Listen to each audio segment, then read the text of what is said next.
The workshop is about to commence.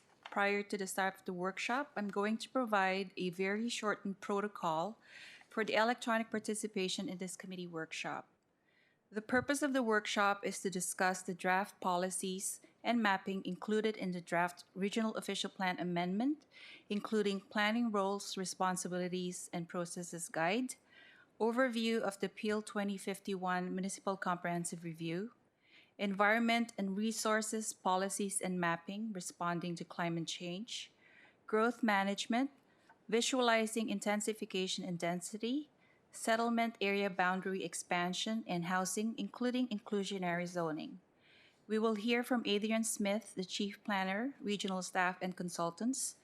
Pursuant to the Region's Procedure Bylaw 56/2019 as amended, a quorum of members is not required for the workshop to proceed.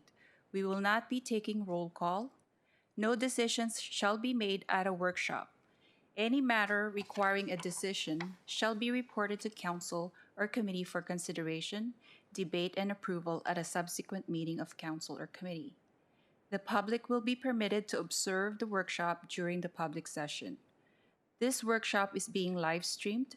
In order to ensure that the workshop remains accessible to the public, a 15-minute recess will be called if the live stream is interrupted or fails.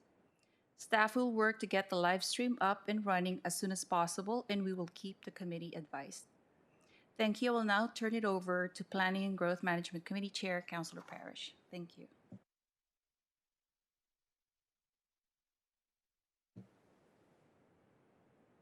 You're muted, Councillor Parrish. Thank you very much.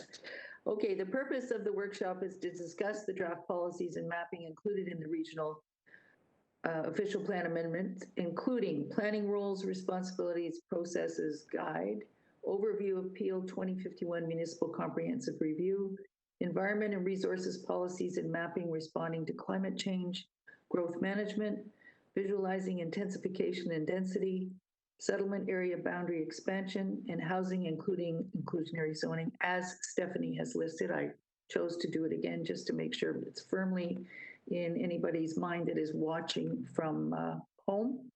I have to express mild disappointment that our regular committee is here. I was hoping we'd get more councillors that have not been part of the committee because we've been through all this. Doesn't hurt to have a review today.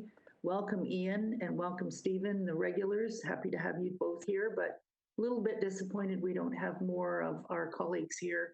It's a very crucial meeting, and it's really good so that everybody understands it. Welcome, Councillor Downey. So I will hand it over to Adrian Smith to begin.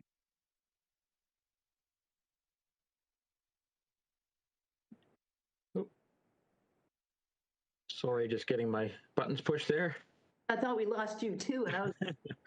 No, that wouldn't be good.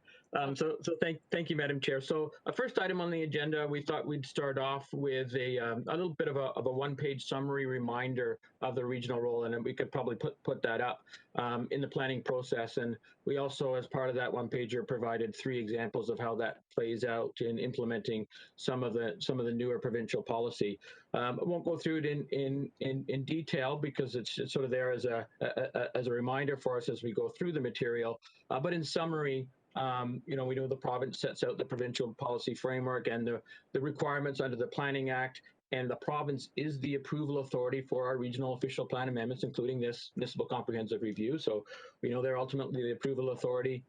The region is the approval authority for the local official plan amendments and their MCRs and their official plans, and we're also the approval authority for subdivisions and consents.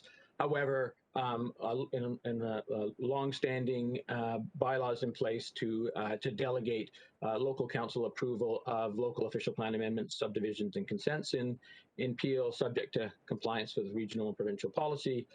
The region, of course, we conduct our own municipal comprehensive review and amendments and submit them to the province for approval, and we also carry out things like environmental studies, resource studies, background material, and coordinate some of that with our stakeholders, planning studies, growth management work, and then the local municipalities lead their official plan amendments and official plan processes, submit them to the region for approval, and the local municipalities are also responsible for leading some of that neighborhood community planning, the local zoning, which really establishes community vision and character of neighborhoods. And we've got a few examples there, and I'm happy to answer any questions on those, but I won't go through those in detail so that we can get to the heart of the matter today, which is the draft directions in our municipal comprehensive review work. So, any questions on that? We're happy to answer them. I don't see any questions. Okay, Adrian, you can go on to the first subject. Sure. So, thank you, Madam Chair, and to those of you attending today. And we really wanted to thank you on behalf of the team working on this work for the opportunity in your busy schedules to share with you some of these details and kind of walk through our actual recommendations and make sure that things are clear. As you know, this work is the result of extensive background research and analysis. And I'm not sure if the presentation's up, but we can bring that up and I'll go through that. We also recognize that we've had a tremendous opportunity to share a lot of this background with the committee over the last year and benefit from that input from the committee and stakeholders. And hopefully you've had a chance to sort of absorb some of that and also look through some of the presented printed material today. What we have planned is for the presenters to provide fairly high level overview of the material, but with a real focus on the actual policy directions, recommendations, and things that are actually contained in the municipal comprehensive review work that's now out for consultation, so that we can have clarity on that. You can see what's in there. You can see where things landed and ask us any questions on that. In terms of answering questions, we have the presenters today and myself, and we also have some of the key folks on the line who've been involved in some of the key aspects of the work who can help with that as well. So we'll see how we go. And I'm just going to start off just to kick us off before we get into the details of those actual material with some background and logistics to make sure it's clear in terms of how we're managing the information and the flow and what's actually out for consultation. So next slide, please. So just to be absolutely clear, the Peel 2051 process is intended, and we will meet the Planning Act requirements to comprehensively update the official plan on a regular basis and to conform with provincial plans and policies and regulations and address sort of regional priorities and needs as well. And that includes, things like the addressing growth to 2051, dealing with strategic growth areas and MTSAs, addressing our settlement boundary expansion needs, and making sure that we're properly planning for agricultural, rural, natural systems. So next slide.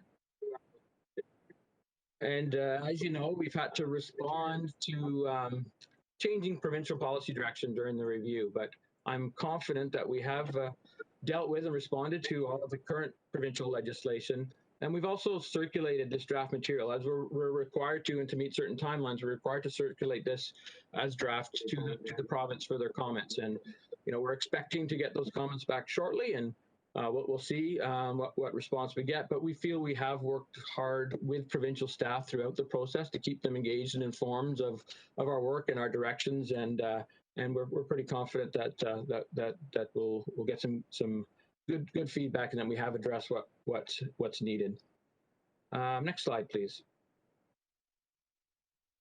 In terms of the overall process, so this workshop really falls, as I mentioned, right as we embark on our required statutory consultation under the Planning Act. So we're right at that step. So it's really good timing for this. And the process has been underway for a number of years now, and all of that background, which we've chatted with you a lot about, all of that's available on our website. I think there's over 50 publications available. So that material, that process is there and available and sort of documented. And we now move into the next phase of statutory consultation as required under the Planning Act under our draft directions, and we'll be moving forward on that basis. So next slide, please. And these are the familiar elements that are covered in the entire review. So next slide.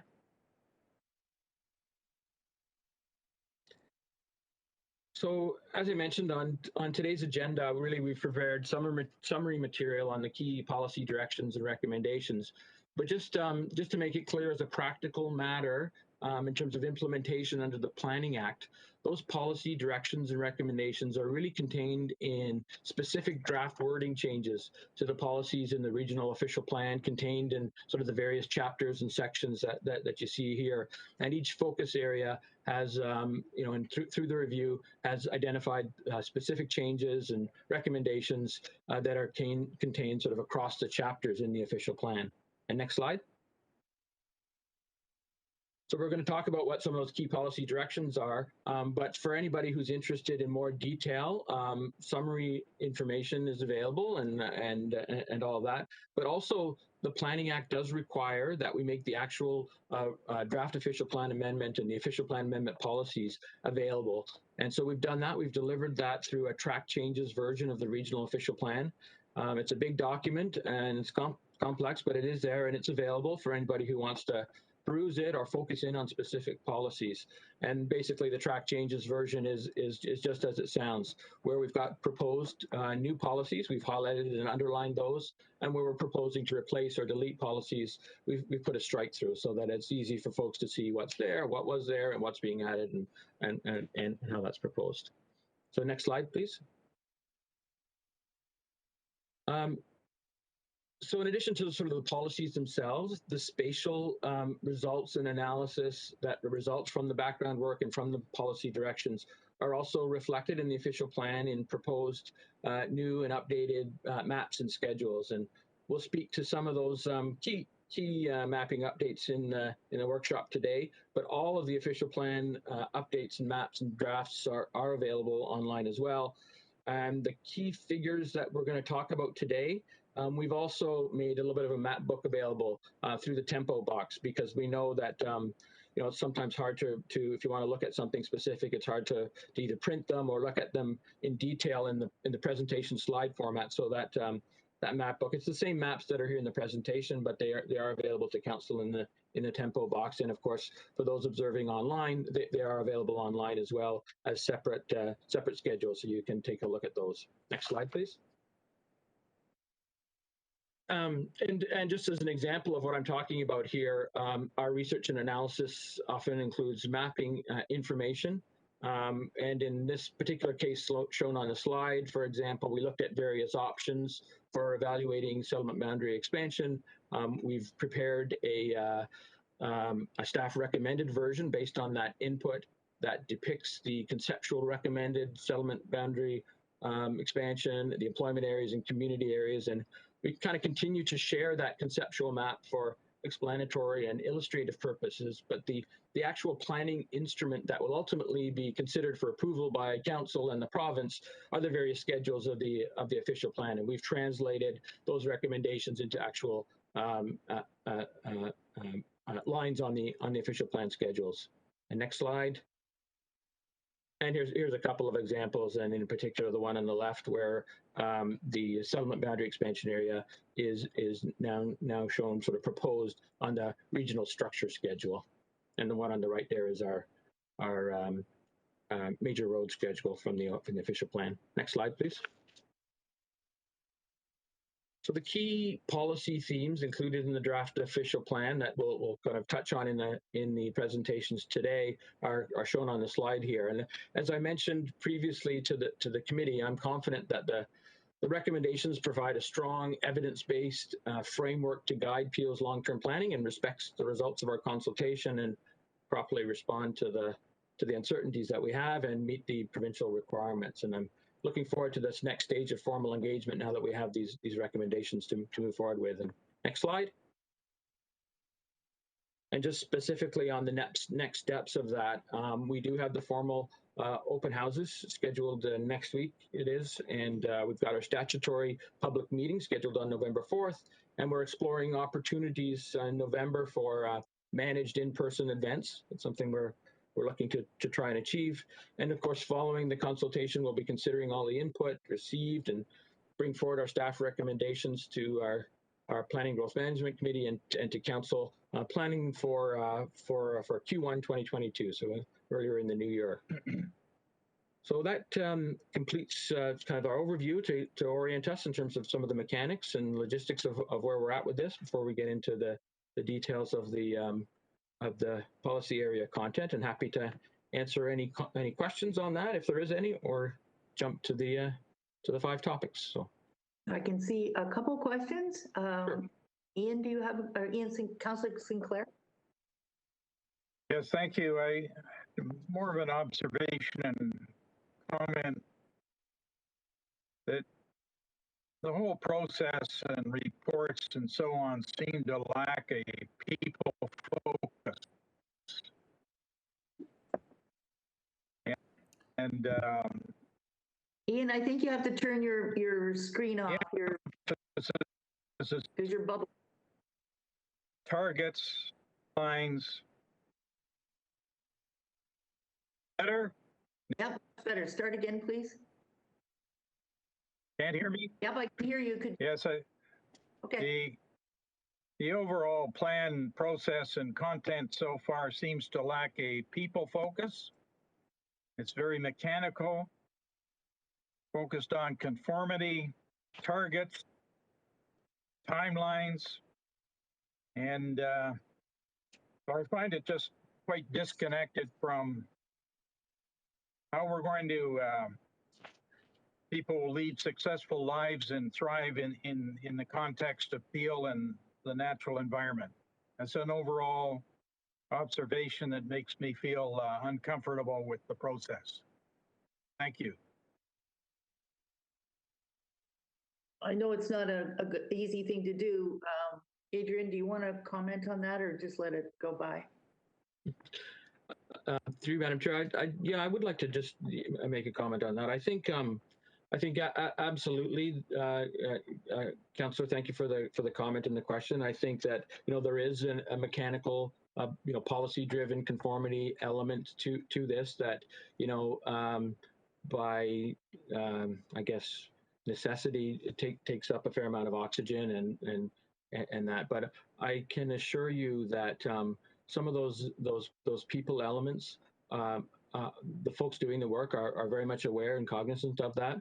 One of the things that we were fortunate to be able to do in the beginning parts of this process is go out to some of those informal events, farmers markets and community meetings and what have you. And certainly some of the elements of our work around responding to climate change. And we talk sort of mechanically about the affordable housing issues and some of the policy directions that we're dealing with. But we're very much aware that those elements are real in terms of affecting people's lives and their futures, and that getting this right and responding to those issues that really affect the community are important. Perhaps we could speak a little bit more about that in terms of those implications, but we certainly are aware that that's really where the rubber hits the road in terms of our policy directions and affecting our communities and their futures, and that is important to us. Ian, did you have a follow-up? No, thank you. That's good. Thank you. Okay, are there any other questions? I have a limited screen in front of me. Is there anybody that has their hand up that I can't see? No other speakers, Madam Chair. Pardon? No other speakers. Thank you. I just wanted to add that I think the meetings on the public meetings on the 26th and 27th may bring in that people element a little bit more, and on November the 4th. I think what's made this a lot more difficult, first of all, it's the most complex thing we've ever been assigned to do, given a 30-year window to imagine what's going to happen over 30 years. And secondly, COVID has just turned this into a very limited way of actually contacting human beings. So, Ian, I understand your frustration, but I think the staff's done absolutely the best they can, and we're not finished yet. And I think it'll come out okay in the end. Okay, Adrian, would you want to go into the next section? Thank you, Madam Chair. So yeah, the next item up is the environment resource policies and mapping, and Mr. Derek Lau is going to provide a presentation on that. Thank you. Derek? Thank you, Madam Chair, and good afternoon, members of the committee. My name is Derek Lau, and I will be providing details regarding the outcomes, draft policies, and mapping for the environment and resources focus areas that are part of the PL 2051 official plan review. Next slide, please. 5 focus areas are addressing environment and resources policy sections in the regional official plan. The environment and resources sections of the plan emphasize a systems approach and integrate new policy addressing climate change across themes including growth management, transportation, and infrastructure. As previously noted, the aggregates policy review is proceeding separately, and policy updates regarding aggregates are not included in the draft policies currently undergoing statutory consultation. Next slide, please. Climate change is a key theme in the regional official plan review and part of a suite of policy updates that aim to build a more resilient, sustainable region. The region, in conjunction with the lower tier municipalities, agencies, and other levels of government, has an important role in mitigating the impacts of climate change and reducing community vulnerability through adaptation. Through the climate change focus area, a comprehensive and integrated systems approach is being proposed that connects different policy areas of the regional official plan. The interconnectedness of actions requires direction across planning themes, including growth management, transportation, energy, water resources, natural heritage, and agriculture. A new climate change policy section in the regional plan is being added, and policies are being embedded throughout the official plan and other key theme areas as highlighted on this slide to address this need. Next slide, please. Climate change is now being addressed upfront with a new section and draft policies, including broad climate goals and policy direction. These include policies to collaboratively conduct greenhouse gas inventories, undertake adaptation planning and emissions reduction planning to reduce greenhouse gas emissions, and manage the vulnerability of the community to climate impacts. Importantly, a climate change lens has been applied to the different growth management components of PL 2051, which emphasizes a more compact and transit-supportive built form, policies to support sustainable modes of transportation, implementation of alternative and renewable energy systems, watershed planning, and the protection, restoration, and enhancement of natural systems. Next slide, please. Energy is a critical aspect to climate mitigation, and key policies are included to provide direction to promote energy conservation, efficiency, and diversity. Proposed changes include new policies to ensure alternative and renewable energy systems, including district energy, are considered and implemented in future development that works toward achieving low-carbon communities over time. There are also new policies to support improving energy conservation and efficiency through building design and construction practices, including emphasizing naturalization and green infrastructure to reduce urban heat island impacts and electric vehicle charging infrastructure, which are aimed at reducing overall energy consumption and supporting emerging technologies. The updated energy policy framework provides guidance towards development of energy efficient and low carbon communities. Next slide, please. Sustainable community development practices can be implemented at different scales to minimize impact on the environment and promote low-carbon, compact, complete communities. Green development standards and guidelines are an important tool that can help achieve this objective. Draft policies in the regional official plan will build resilience and sustainability by requiring and supporting implementation of local municipal green development standards, addressing requirements highlighted on this slide. Next slide, please. Protecting water resources is a key part of the region's environmental planning policy direction. The region is proposing changes to the regional plan with updates to the water resources systems policies in a new section, including requirements to protect, improve, restore vulnerable and sensitive surface water and groundwater, require the identification of water resource system features and areas, require the use of low-impact development and green infrastructure stormwater practices with a new emphasis on at-source stormwater controls, and require new development to be supported by hydrological and hydrogeological studies. The draft policy changes provide better integration of watershed planning, land use planning, and infrastructure planning, and implement source water protection plans approved under the Clean Water Act. Next slide, please. New and revised schedules and figures are included to comprehensively identify and map the water resource system, including key hydrologic areas and key hydrologic features, including groundwater, surface water, wetlands, and watercourses. Next slide, please. A functioning, healthy greenland system is another key component of a complete community. Protecting natural systems ensure the region is resilient to climate shifts and extreme weather, while residents have access to green space for recreation and mental health. A new section has been added to the Greenland System policies requiring the local municipalities to identify, protect, restore, and enhance natural heritage systems in their official plans. New and revised policies support the implementation of policies at the local level and require future development to protect significant features, design development in a way that avoids, minimizes, and mitigates impacts, and provides linkages and enhancement of the overall system. Background studies and mapping undertaken collaboratively with the conservation authorities and local municipalities has informed this work. Next slide, please. The core areas of the Greenland System mapping on Schedule A, now labeled Schedule Y1, is now updated in the proposed changes to the regional plan.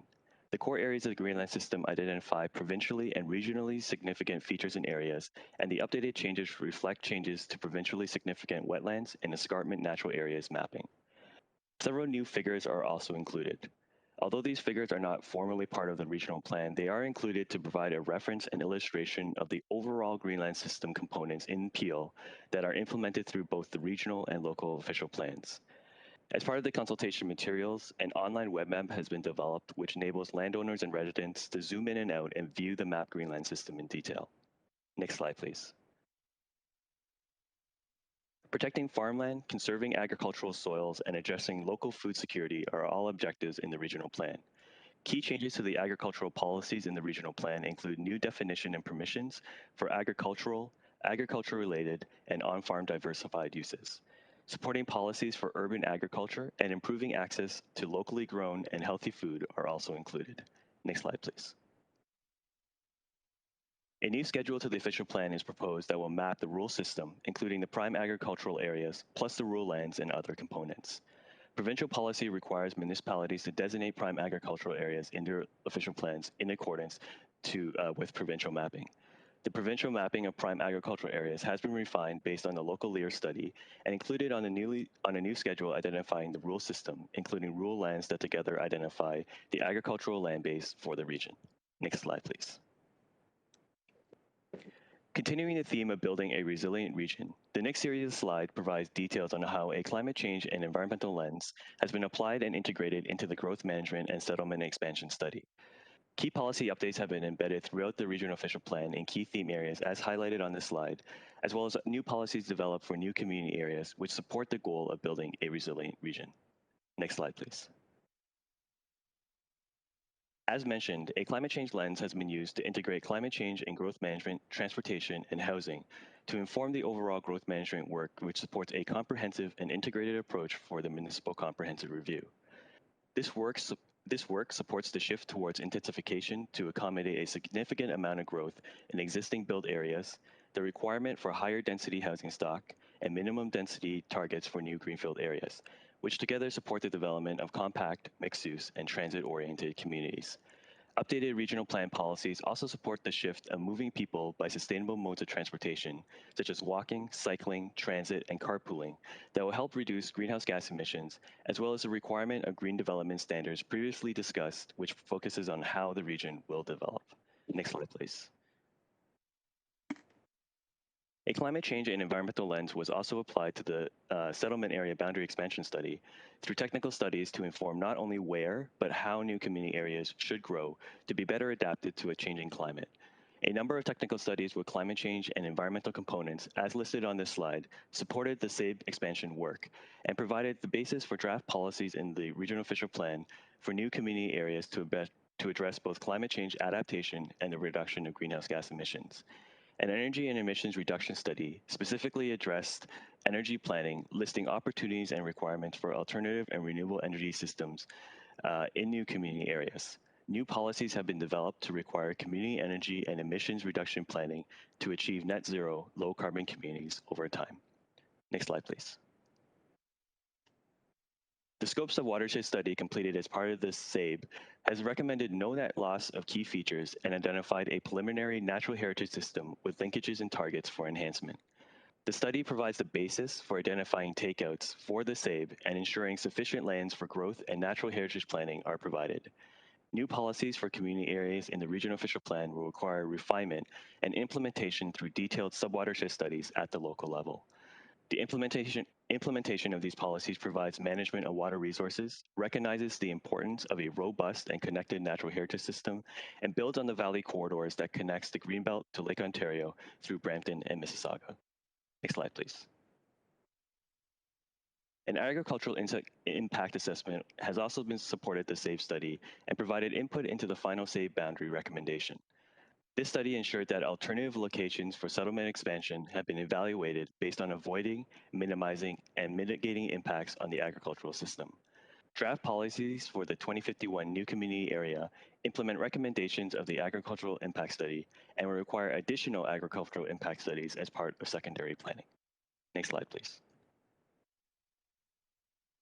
In summary, recommendations from the SAVE technical studies have been translated into draft policy requirements in the regional official plan that will result in building of more sustainable and climate resilient communities.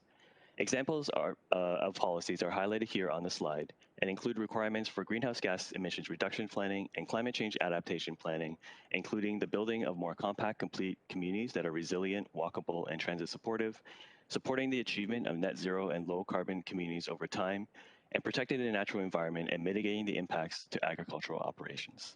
Next slide, please. So this concludes my presentation, which provided an overview of the outcomes, draft policies, and mapping for the environment and resources focus areas. We will continue to meet with local municipal staff, the public, and other stakeholders through the upcoming statutory consultation process. Thank you. We are available to answer any questions. Thank you very much, Derek. Your first question is from Councillor Sinclair and then Councillor Kiernan. Thank you. Regarding the environmental mapping of various features and systems, I wondered if you could tell us about the level of confidence in the mapping. And the reason I'm concerned, and Caledon will be concerned, is we found M&R puts out natural feature mapping data, and it's picked up by the conservation authorities, Region of Peel, Town of Caledon. And if there's errors in it, those same errors are in all the different plans. And what we found is we have to go out into the field and actually ground truth features. So you mentioned the idea that somehow people could get on a map and, I don't know, expand it in some way to explore detail. You know, I don't know what the scale is of your mapping. Normally,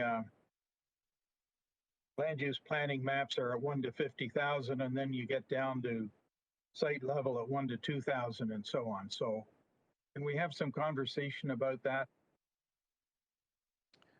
Thank you for your question. And through you, Madam Chair, maybe I can start answering, and perhaps some of my colleagues can assist me in this. The Greenland system mapping done at the region, again, as you mentioned, is taking provincial data as well as data that we've collaborated with the conservation authorities to produce the mapping. And through this process, we have updated areas with the new data that has been provided, and those are the maps that you see that we're currently taking out to consultation. As you mentioned, we have provided online mapping, which we have created as part of our consultation process, and they are available on our website, which does allow the public to zoom in and out to take a closer look at some of the data and layers that are currently mapped in our official plan. And perhaps maybe I could turn this over to Mark Head if he has anything to add. Yeah, I can add a few comments to that. So thanks for the question. And we do use best available data from a variety of sources, including MNRF and conservation authorities, and have used that information to update the mapping of features and areas in our schedules and figures. And a lot of that mapping builds on previous work we did in the previous official plan review, where we did a comprehensive update of the features and areas that are mapped in Schedule A in the regional official plan, the core areas of the Greenland system. So we're building on quite a bit of work that has been done fairly recently and additional data collection has gone into the mapping. But it is mapped at a regional scale, and we do recognize that it's not field verified, and understand that further refinements occur in the local official plans and then through the development approval process. So we have a policy in the draft regional plan that enables that interpretation, proper interpretation of the regional mapping. That there is that opportunity to refine boundaries without the necessity of amending the regional plan. So hopefully that addresses those comments. Yes, thank you. May I ask another question, Madam Chair? Absolutely. That regards consultation, particularly on the environmental systems with the Mississaugas of the new credit. Has that been undertaken, or where does that stand? Yes, we've early on in the official plan review, we did have a meeting with the Mississaugas in their offices and have engaged with them throughout the consultations on our Indigenous consultation component, and continue to be available for that consultation. So we have and continue to consult with Indigenous communities on our work. Thank you. Thank you, Councillor Sinclair. Councillor Kiernan? Thank you, and through the chair, my question is about if you can help me understand the criteria used in identifying on the mapping the prime ag. I guess, you know, specifically, I guess the word criteria, is it by area? Is it by soil quality? Is it by you know, the potential to grow proper crops, or how is how are those areas determined? Who would like to answer, Derek or Mark? I can initiate some initial comments. And so yes, the region's refinement of provincial prime ag mapping is based on a LEAR study, and that was a very detailed local study that we did jointly with the town of Caledon. And it included all the factors that you mentioned in determining the appropriate identification, classification of the most important lands to be identified as prime agricultural areas. So that would include Canada Land Inventory soil classes 1 to 3. It would also include other factors beyond soils, and that included lot fragmentation was a consideration, and conflicting land uses, adjacency to major transportation arteries. So a variety of factors went into the scoring of the lands to ensure we had a proper identification of the prime agriculture area boundary. And our mapping actually aligned quite closely with the provincial system mapping, and we were able to, I think, very quickly reconcile the recommended boundary with the provincial work, and had some input from the ministry staff on that as well. Thank you, Mark. That's great. Yes, thank you, Mark, and thank you, Derek. Very good presentation. Move on to the next one, Adrian. Absolutely. So the next presentation is on growth management, and Duran Wedderburn and Joy Sims, the principal planners who are leading this focus area, will provide that. And there's also some input from Russell Matthew from Hempson Consulting. Okay, thank you. A question to the clerk. We don't need to receive each of these presentations, do we? No, we don't. No, just a workshop. Okay, thank you. Yep. Go ahead, Duran. Correct. Thank you, Madam Chair, members of Planning and Growth Management Committee, and members in attendance. My name is Duran Wedderburn, and I'm joined by my colleague Joy Sims from the Region Appeal and Russell Matthews, partner at Hempson Consulting. Today we'll be presenting and discussing key outcomes of the focus areas for growth management and major transit station areas, GM and MTSA for short. Next slide. The growth management and MTSA focus areas are part of the Peel 2051 Official Plan and Municipal Comprehensive Review. The focus areas support key elements of how and where growth will be accommodated in Peel over the next 30 years, and also serve as key inputs into other focus areas such as housing, settlement area boundary expansion, and climate change. Next slide. Our technical work is informed by requirements to conform with provincial planning policies, technical studies and background analysis on market trends, stakeholder input, and strategic regional and local policy objectives. Before we get into the results of our work, we thought it would be important to frame the current economic and market conditions that support our work. At this point, I'll turn it over to Russell Matthew, who will deliver the next 2 slides. Thank you, Duran. So, there's a few things going on here in the market overall. If we could go to the next slide, please. Over the last, year and a half or so, the population growth has slowed quite significantly, as you're probably well aware because of the pandemic. But it is already resuming back to more.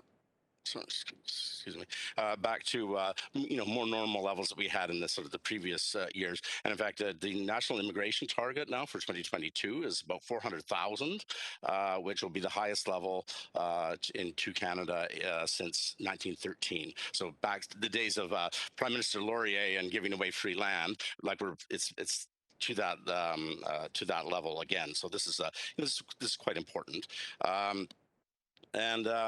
So that growth is resuming. There's still been, but one of the problems that we have, though, is that we have not been building enough housing for the kind of population growth that we've had. This is a bit of a national problem. I'm sure you've read about it in the paper a bit as well. But the recent appeal has grown by about 150,000 from 2016 to 2021, and we would have expected about 50,000 new housing units to accommodate that growth in the population over that time period. And in fact, something less than 30,000 units have been completed or added to the housing stock in the region of Peel. So that's just a little over half of what we'd otherwise expect. This is partly because of the affordability problem, but it's also the lack of delivery of the housing is part of the problem of affordability as well. And again, it is it's a problem that's much larger than just in the region of Peel, and it's going on everywhere.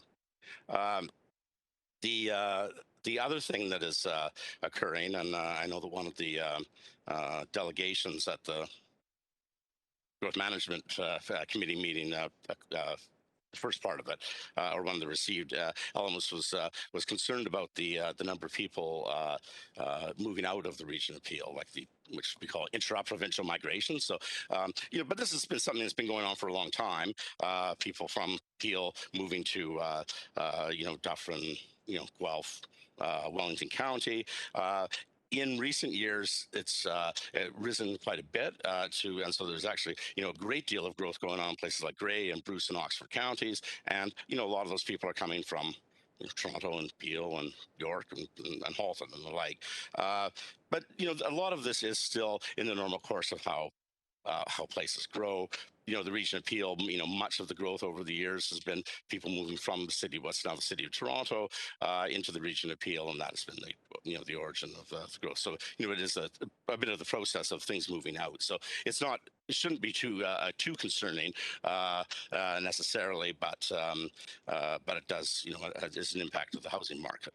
Now, the other aspect of housing that's important to the growth management piece here is that to achieve a range of environmental goals and as well as preserving of agricultural land, but in particular, not designating an excessive amount of land in Caledon. I mean, it's a very significant amount as it is a major foundation of growth management is for many more people to many more households to be living in apartments in the future than have in the past. So there's a major shift there, and that's to also achieve goals such as the major transit station area developments and the Mississauga City Centre, for example, and some of the what's being planned in Heritage Heights in Brampton and in other locations. So that shift has been occurring. It's gone from early in the last decade it was about 20% apartments in the new housing. It's gone up to about 30% in the 5 years from 2016 to 2021. It looks like it's sort of going to be in around 40% for the coming 5 years, based on at least what we know is going to be finished because it's under construction now in the next 3 years. And that's almost getting to the level, it has to be a little higher than that, but that's almost getting to the level necessary to achieve the rest of the, the levels of intensification that are planned and the other goals here. So that's, it's not, we're not all the way there yet on what needs to happen, but it is getting closer. Moving on to the next slide on employment and then the economic piece. Well, we're still living through the pandemic, as you know, and one of the things during the pandemic is that we have been paying a lot of attention to it, which obviously importantly, but it is a bit difficult to appreciate the scale of what's happened to employment and the economy over the last year and a half. I mean, it really has been an absolutely extraordinary period, and we are recovering from it in many ways, and we find that the economy, for example, as of July, the Canadian economy is still about 2% short of what it was at the beginning, or just prior to the pandemic, but that's that's catching up quite a bit in the meantime. So it's so we're getting there. Employment is now, as of September, in Canada, but also in Ontario and in the Toronto metropolitan area, is back over what the total amount of employment was in February of 2020. So just prior to the pandemic. So the total number of jobs has come back. Except that it hasn't really been that even. So some of the key sectors, particularly for Peel, such as the manufacturing, wholesale trade, and transportation and warehousing, is that there still is a fairly significant shortfall in employment from what it was before. And, a lot of that is to do with air transportation and public transit, which are still at well, they're coming back, but they're that's much lower numbers than they were in terms of ridership and that, and air transport. We can't overstate the importance of that to the region of Peel, because that is an enormous concentration of the all the employees in the country are in the region of Peel out of Pearson, so or in the vicinity. So that is, there's still a long way to come back on that. But the industrial sector overall, sort of moving kind of more into that, the manufacturing and warehousing piece, is it is the highest demand that we've had in the Greater Toronto area for about 20 years. So it's a pretty good market there these days. Vacancy rates are at record lows, like really essentially approaching zero. The rents are rising, but there's a lot of new things under construction, and you just have to look at Coleraine Drive in Bolton to see that what was I think lands that was initially expected to last for a number of years, but came on stream first with Canadian Tire, and it's 4 years later, and there's, I think almost all of it is under construction, or there's a proposal that's or built under construction, or there's a proposal that's coming shortly. And there was a reference in this morning's meeting to an MZO in respect of the lands being planned in the vicinity of Dixie Road and that as well. And that tells you again the fact that there's a pressure to quickly advance the approval of that sort of thing. Tells you a lot about this very high demand we're experiencing at the moment. So that's so that's a good thing in terms of all the reasons that you want employment and non-residential development and assessments and the like. The office market, though, also important to Peel, or very important to Peel, is a little bit trickier. There's, we're still, a lot of people, like everybody in this room now, is not at the office, but rather well, actually, I am in the office. Everyone else is at home, I think, and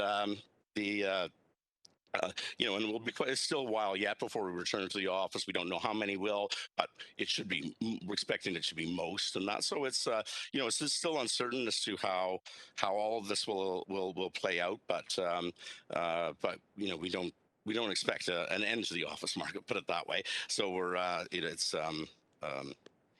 so that, there's good longer term prospects remaining on that side of employment as well. But with that sort of general backdrop on the housing, population, jobs, and some of the non-residential development, I would like to turn it back over to Duran, and he'll describe how this all fits back into the land needs assessment, which is the technical thing we need to do here. Thanks. Next slide. So thank you, Russell, for providing that overview. I think it really harkens to the importance of being responsive to the unknowns and the changes that may be coming down the pipe that we can't anticipate. So as a part of the municipal comprehensive review, the province has mandated that a land needs assessment be undertaken using a standard methodology to determine, do we have sufficient land to accommodate future growth? The region's land use assessment analysis supports a balanced approach to accommodating housing need based on that shift to more higher density housing forms such as apartments, stacked townhouses back to back, which do support the broader objectives of Peel, such as climate change mitigation, while also ensuring that there is sufficient low density housing forms available to respond to market demand. The results are indicating that we will need approximately 3,000 additional hectares of community land to support that housing need in Peel. Next slide. On the employment side, as kind of Russell noted, it is anticipated that we will see more knowledge and service-based jobs over the next 30 years, and this will really support a skilled labor force in Peel, but also the needs of a growing population. However, there still will be a need for employment areas such as manufacturing, warehousing, logistics to be accommodated. These types of jobs are land intensive and do produce less jobs in terms of a density measure, but they do support broader economic functions, and they are supported by Peel's strategic advantage, which is that good access to goods movement infrastructure. Overall, the results are indicating that an additional land needs of about 1,400 hectares will be needed for employment, and that's really to accommodate the land employment, so the manufacturing and the warehousing. Next slide. So in terms of the key outcomes of the technical analysis, what it's really pointing to is a shift in how growth has been accommodated in Peel when we look at historic numbers and figures. On the community area side, we will be seeing denser communities supported by transit and more compact urban forms, and Greenfield development will shift from Brampton to Caledon as those lands build out. The future of jobs, again, is more so leaning towards the service and knowledge-based sectors, but there is that importance of, again, protecting for employment areas with strategic access to goods movement infrastructure. Next slide. So, in total, what we're looking at, or what we're talking about, is about 4,400 hectares of land needed through expansion to accommodate the forecasted growth. And, while it may appear to be a large number, we thought it'd be important to flag that in the context of Peel overall, the expansion does represent, a small proportion of the total growth that will be accommodated in Peel, which will still be directed to the existing settlement areas. Next slide. So what can we look forward to in terms of our draft regional official plan policies to support this technical analysis? The draft ROPA focuses on a couple areas, one being the allocation of municipal growth to the lower tier municipalities, establishing minimum intensification and density targets, protecting of employment areas, and mapping to identify strategic growth areas such as major transit station areas, which can really support growth and mobility. Next slide. So I think you're all familiar with the municipal allocation that we have been carrying for the last couple of months. And, what it's indicating is, we anticipate by 2051, Brampton and Mississauga will be at about 1 million people and about 300,000 people in Caledon. And, we expect modest employment growth to get the Peel overall total to about 1 million people. Next slide. In terms of our employment areas, again, we have worked closely with the local municipalities to identify regional employment areas within the regional official plan, which is a new schedule that we are proposing to add as required by the current growth plan. And this really is to protect employment areas for long-term employment uses such as manufacturing, warehousing, and logistics, and to protect those lands from conversion to non-employment uses. We also have policy directions that support the other employment type, which is primarily the major office and the service-related jobs, which we're really looking to direct to urban nodes and corridors with transit access to really support the vibrancy of communities and more mixed-use development. and also looking to establish minimum densities for employment areas, again, just to preserve the types of jobs and the amount of jobs that we will be required to accommodate within our employment areas. Next slide. The other key aspect of the employment planning piece, and it's a little less traditional in terms of what you would expect in terms of employment areas and employment and employment, and that's really to recognize or respond to the changing nature of employment. We know that we're not necessarily looking to segregate or separate land uses as much as things shift to more service and knowledge-based jobs. So, this does present an opportunity for more mixed use development within, certain employment areas that, again, supported by transit and the movement of people throughout the region. So we are proposing a policy framework that does allow for some flexibility to be responsive to the needs of employers and industry, specifically on the mixed use side of things in terms of office services related and things that can be applied in a mixed use context. And further to that, also looking to recognize the importance of strategic areas. So, where we have identified, strategic access to goods movement corridors, looking to protect those areas for current employment needs and for future employment needs, and allowing for our policies to be able to be responsive and adapt to those needs. Next slide. The other key aspect of the MCR is the evaluation of employment conversions. We've already highlighted kind of the importance of protecting our current or existing employment base. So our key objectives when reviewing the employment conversions that we have received, obviously, is to protect that existing employment base, but also recognize that, where there are strategic areas with regional and local support, there may be an opportunity to be a little bit more flexible with a mix of uses. And our policy framework does respond to that. In total, we've received about 50 conversion requests. And at the time the information was prepared, we're currently supporting about 14 of those conversions. And the mapping on the screen kind of shows where those conversion requests are located, and more details are provided in the map book that was prepared in terms of a closer assessment of where those conversions are located. Next slide. On the community area, the residential side of things, we are proposing a new schedule to identify and protect certain nodes and corridors for intensification, and calling these areas as strategic growth areas, and primarily looking to direct a majority of growth to these urban growth centers and some major transit station areas.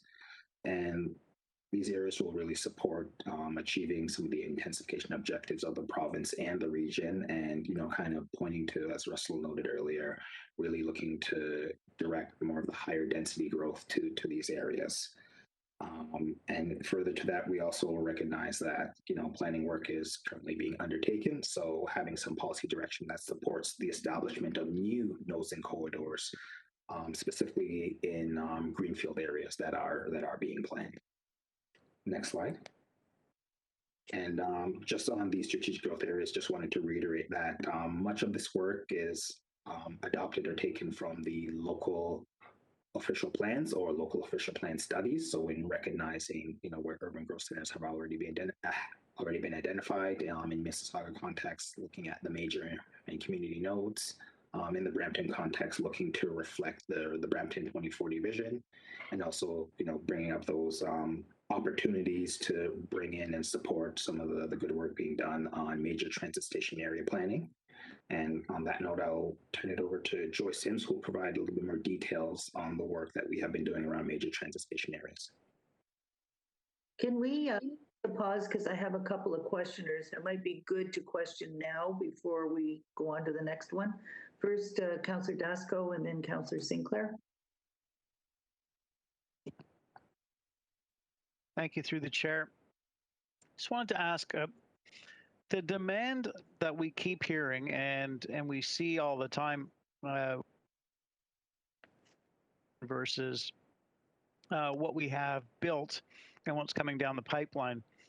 I've seen Mississauga numbers, but if Russell, if you could let us know, or Duran, how, when you're factoring this in, have you factored in how many units have been approved but have still not been built, and that they haven't pulled permits on or anything like that for all of Peel Region. And so do you have that, and also a breakdown of what's in Mississauga, Brampton, and Caledon? So maybe if you can flip to Russell to provide some input on the supply side, and then I can kind of wrap it up.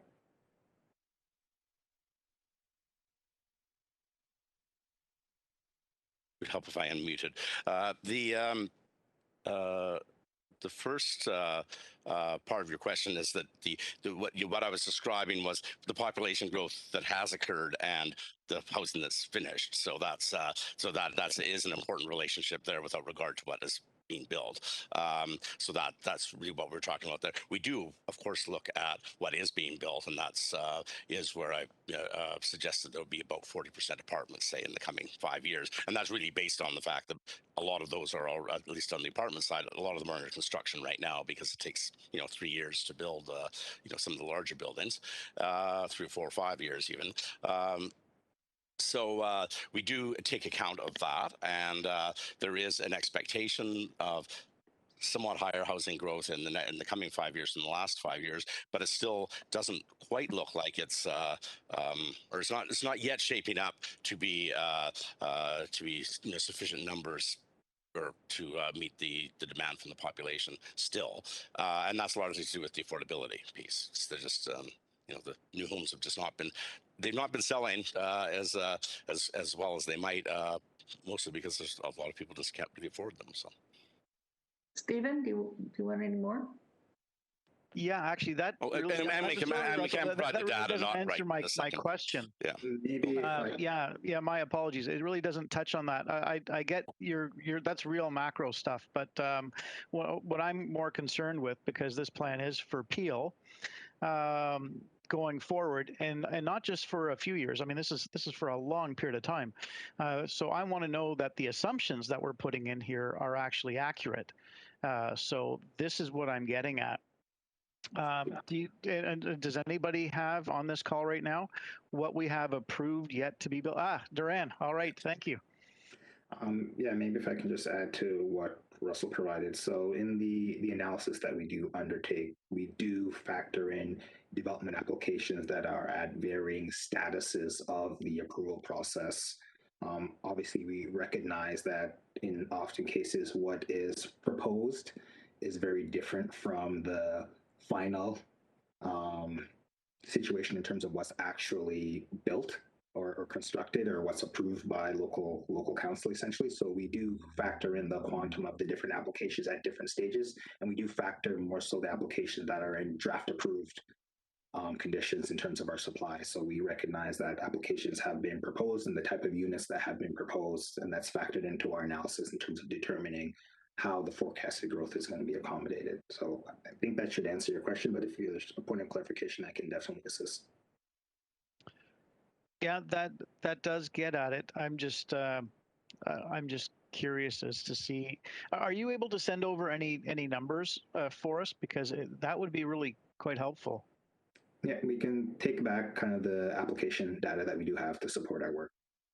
Okay, thank you very much. Appreciate that. If I might add to what Councillor Gasco is asking you, I think our staff, and you can correct me, Stephen, I think our staff told us we've got 20,000 units approved and no sign of any construction going on. They're just sitting on them. Is that not correct, Stephen? We're just north of 25,000 approved units, but no permits pulled yet. And that's just Mississauga. Yeah. And it goes back to the fact that developers are controlling the rise in price on houses. They've got the ability to build them. They're not building them. And we have a real shortage of housing, particularly down in Mississauga, and the prices are going through the roof. Just talking to a mother yesterday, and they've looked at 47 houses for her daughter who's getting married. They have $1 million to buy a house, and they can't even start to get into the bidding at any of these locations. And I think it's contrived. I think if we've got that many permits, we have to look at a way to start pulling them back and saying, okay, if you're not building within a certain time, we're taking them back. And hey, Stephen, you and I can lead the charge. We always get into trouble together. Absolutely. Let's charge away. Let's do it. Councillor Sinclair. Thank you. And all of this growth in the macro maps and locations and major station areas, I guess I'm interested in warnings from our previous Chief Financial Officer, Stephen Offwegan, that, you know, the assessment base is shifting from manufacturing to residential. My question is around affordability, and are we going to be physically sustainable? But is it physically sustainable for whom exactly? Because if the residents are going to be paying increasing amounts of share, they're going to want to know why. That's a concern of mine. Thank you. Ian, were you expecting an answer from anybody, or were you just stating a... Well, at some point, because we're not seeing any financial numbers connected to all of this, I assume that someone's doing that with development charges or whatever. But yeah, thank you. Maybe I can start through you, Madam Chair, and then either Gary or Keeley can jump in. So actually, if you go through some of the presentations that were included in, and I think it's been distributed, Adrian can confirm, some of that fiscal financial work has already been done. On the cost side, I think we still have to go back and try and understand the revenues that are available to offset and do a final assessment of that overall fiscal sustainability for the growth. Councillor Sinclair, are you thinking more about the capital pressure and the growth pressures, or are you also concerned about the ongoing operating and the tax balance of, you know, of annual operating costs for both the region and the local municipality? Well, probably both, Janice. Yeah. Certainly the more people you pack into tight spaces, the more services they need, right? In some cases, yes. It depends. I mean, if you look at some of the high-rise condo buildings that are there, in fact, they are paying for some services that, you know, are out of their own pocket, like waste collection in some cases. And so it varies, but I think the broad question of fiscal sustainability is a broader question than just strictly in the context of planning. It's what revenue sources have municipalities got available to them. As you know, there's a lot of work that's been done by AMO and others, making the argument that municipalities are not sustainable on the basis of property taxes alone, and user fees, and that, you know, we require other ways to pay for the growing list of services that municipalities are responsible for. I think we're keeping an eye on that. I think we can deal with the specifics of the growth pressures that are arising as a consequence of this version of the regional official plan, and those calculations have been done. And then we have to figure out, you know, the funding is really a function of two things. It's revenue sources and it's timing, because, you know, one of the challenges we run into is not just how much money we have, but when we have it, and trying to match demand to funding availability. And that's why this becomes, you know, a complex exercise that we still have to finish. And I think ultimately at the end of the day, you know, one of the ways you can manage that financial pressure is holding off on some of the capital projects and deferring some of those, which is not a popular position with the development industry. So I acknowledge to you, there are still some unanswered questions, and there's more work that we're doing. I think maybe the one assurance that I can provide to you is that that work is being done, and ultimately the region has control over the timing of when we put infrastructure in the ground. That's really when I think you can start to have those conversations at a more detailed level. Right now, we're just at such a high level. It's a little more challenging to be specific, but as we go forward and as we get into operationalizing, I mean, one of the things I think Adrian would say is we still have to go through the staging and phasing of the growth and the recommendations out of the ROPA once we have the ROPA approved. And Adrian could probably confirm that for me. And that's really, I think, where we can start to then get into more concrete answers to your questions. I mean, where we sit today, we are years away from being in a position to materially advance some of the infrastructure investments that will be required in order to support the ROPA to 2051. All right, thank you. Wonderful response, Janice. Thank you.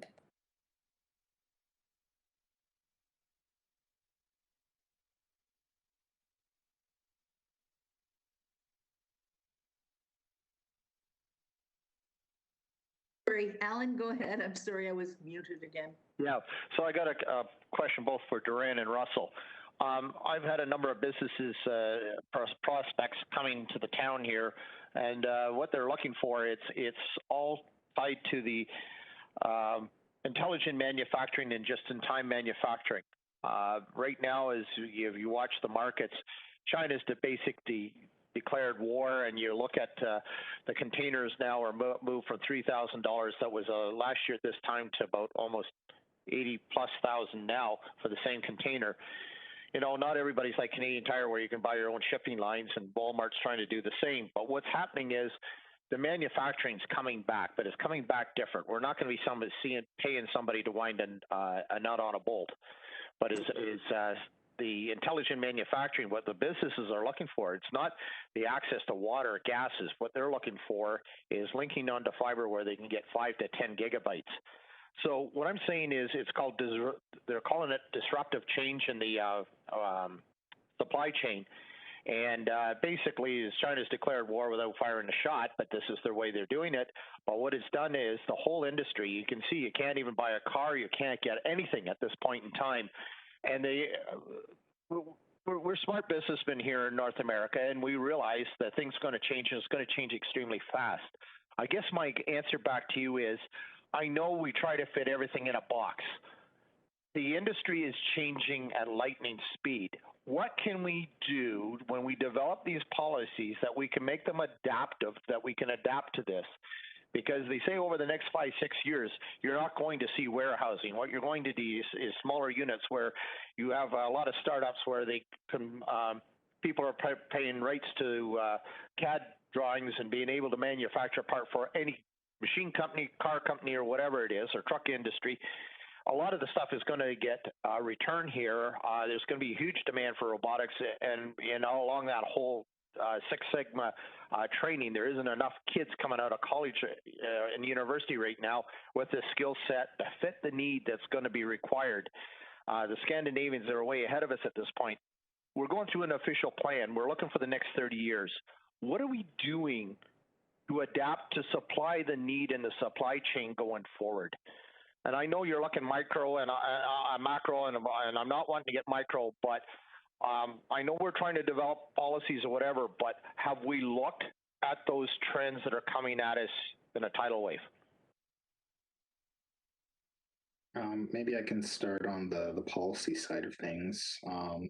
So with respect to the regional official plan review and what we're doing with the regional policies, that we are having an eye to the fact that we cannot predict the future. Things are changing so fast. You know, by the time you approve an official plan per se, trends could have changed 3 or 4 times over. So we do have an eye to resilient policies, so to speak, that allow for some flexibility to respond to some of the changes that you may see. So I kind of mentioned it through the presentation, more so looking at the shift to more knowledge-based employment where, we know that we're not trying to segregate uses as much. And, we're looking for opportunities where there may be a mix of uses, but we don't know when that's going to happen and where. So we want to have policies that, we can allow the local municipalities in conjunction with regional staff to review the appropriate materials at the time to ensure that, the regional interests are protected, and then be able to allow or implement, whatever may come down the line, rather than,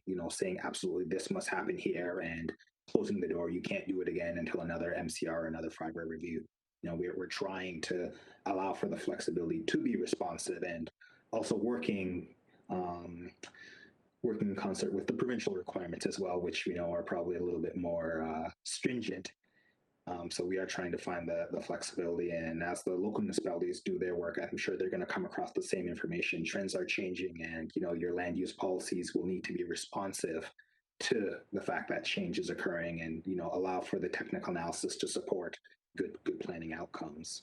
So I think that's what we're trying to do on the policy end. I'm not sure what Russell has on the kind of the macro or the shifting economic side of things.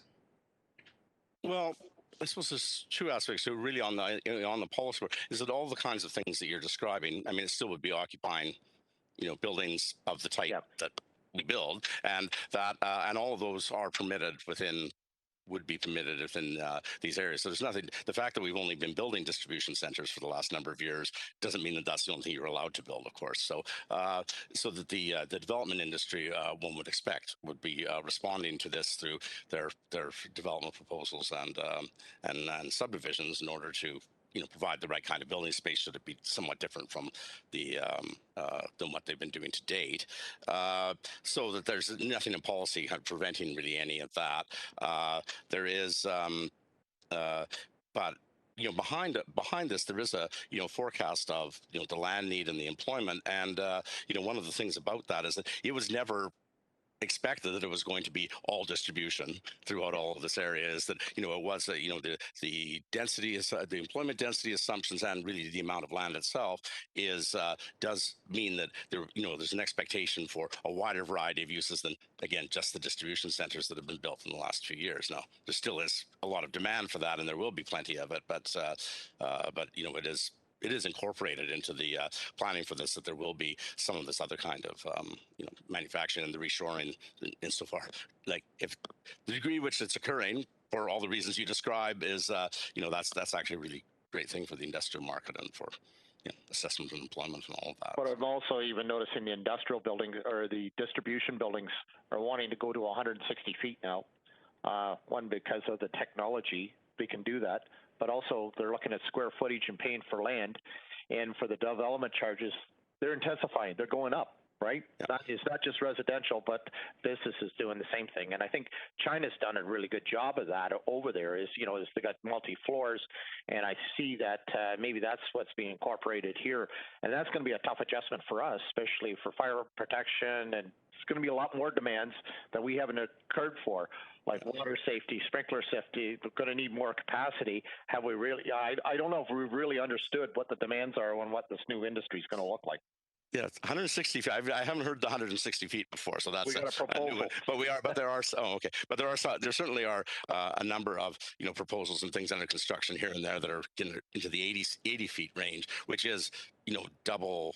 That some of the new ones on Coleraine Drive are sort of 36, 40, that kind of thing. So it's a lot more than that for sure. Guys, we're getting a little bit off the beaten path here. If you want to look at adaptation, you should look at Heartland.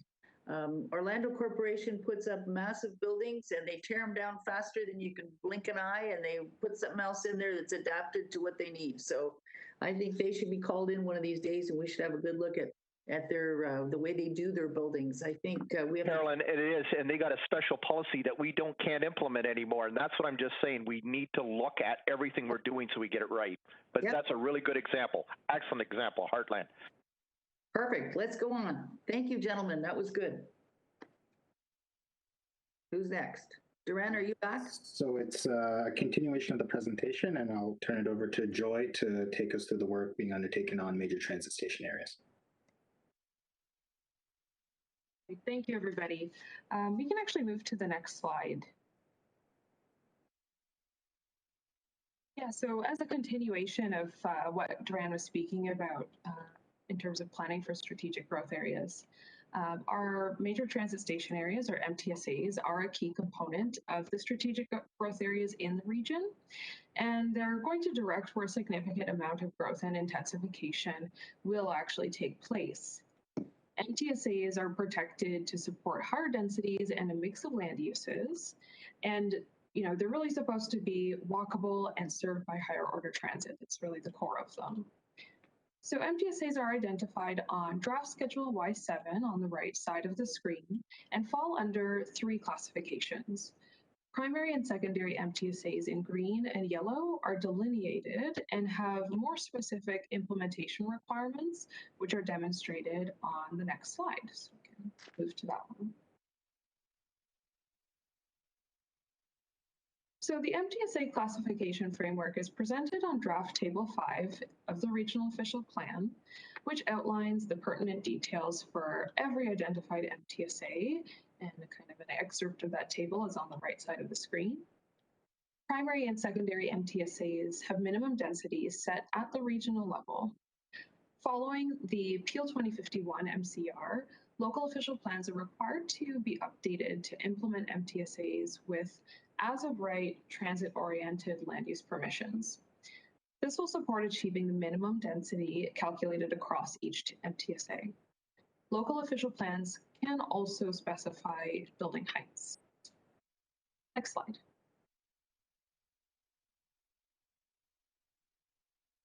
So the region received comments on an earlier draft circulated to the province on the MTSA policy framework. The comments focused on further recognizing the proposed growth plan priority stations, broadening the size of delineations to include additional land uses, and then also requesting further justification for secondary stations that have lower alternative densities. The region and local municipal staff are working together to make refinements which are appropriate for our unique station context in Peel. Next slide.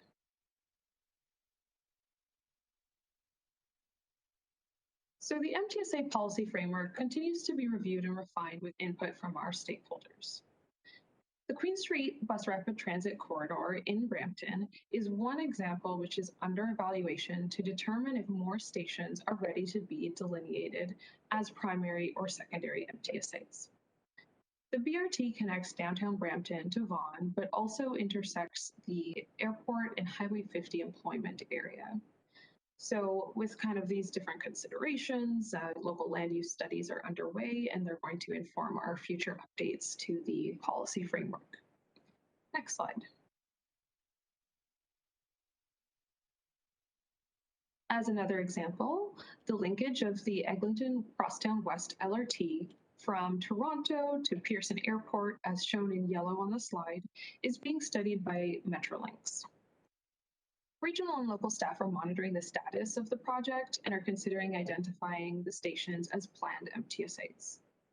Even where land uses may be restricted by the airport operating area and mixed land ownership, the MTSA policy framework can still provide beneficial guidance for implementation, such as healthy walkable development requirements. So with these ongoing refinements being considered, I'll pass the presentation back to Duran to discuss next steps for growth management and MTSA planning overall.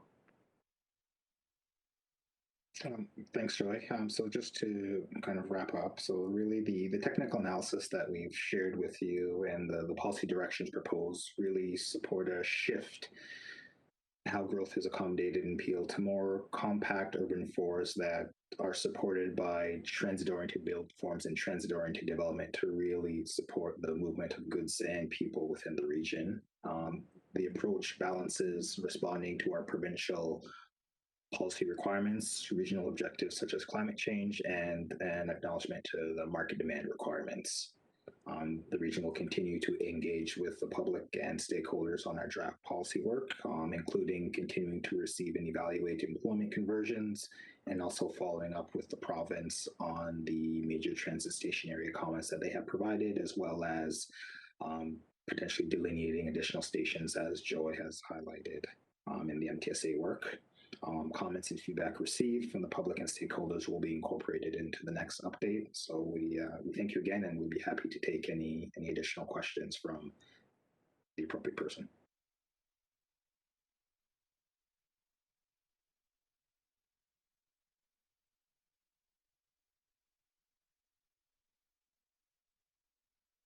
Carolyn, you're muted.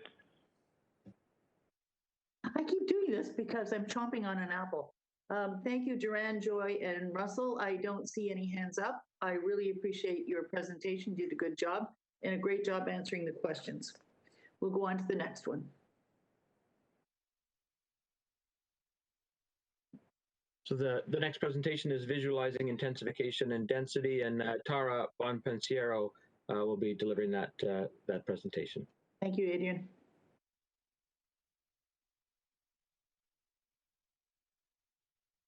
Okay. Good afternoon. My name is Tara, and the presentation I'll be giving this afternoon is going to provide some information on visualizing intensification and density, and actually will provide a few on-the-ground examples of some of the areas that were just discussed in the previous presentation. Next slide, please. Over the past 30 years, Peel has added about 820,000 people and 357,000 jobs, and is expected to continue to grow at a similar pace over the next 30 years to about 70,000 additional people and 335,000 more jobs. This growth is planned to be accommodated primarily within the existing built-up areas through intensification, but it will also need to be accommodated within the new settlement areas. Next slide, please. This slide has been covered already today, but shows the population and employment allocation today and for 2051, allocated by local municipality as well as for the region as a whole. Next slide, please. So development within the built-up area, the area that's sort of that pink or coral color on the map, is considered intensification and contributes to the region's proposed intensification target of 55%, which exceeds the minimum in the growth plan of 50%. Development within existing urban areas has numerous benefits, such as maximizing the use of existing infrastructure, supporting the use of transit, promoting walking and cycling, and also the more development that can be accommodated within intensification means that less greenfield lands are required to accommodate growth. Next slide, please. The next few slides provide examples of types of intensification.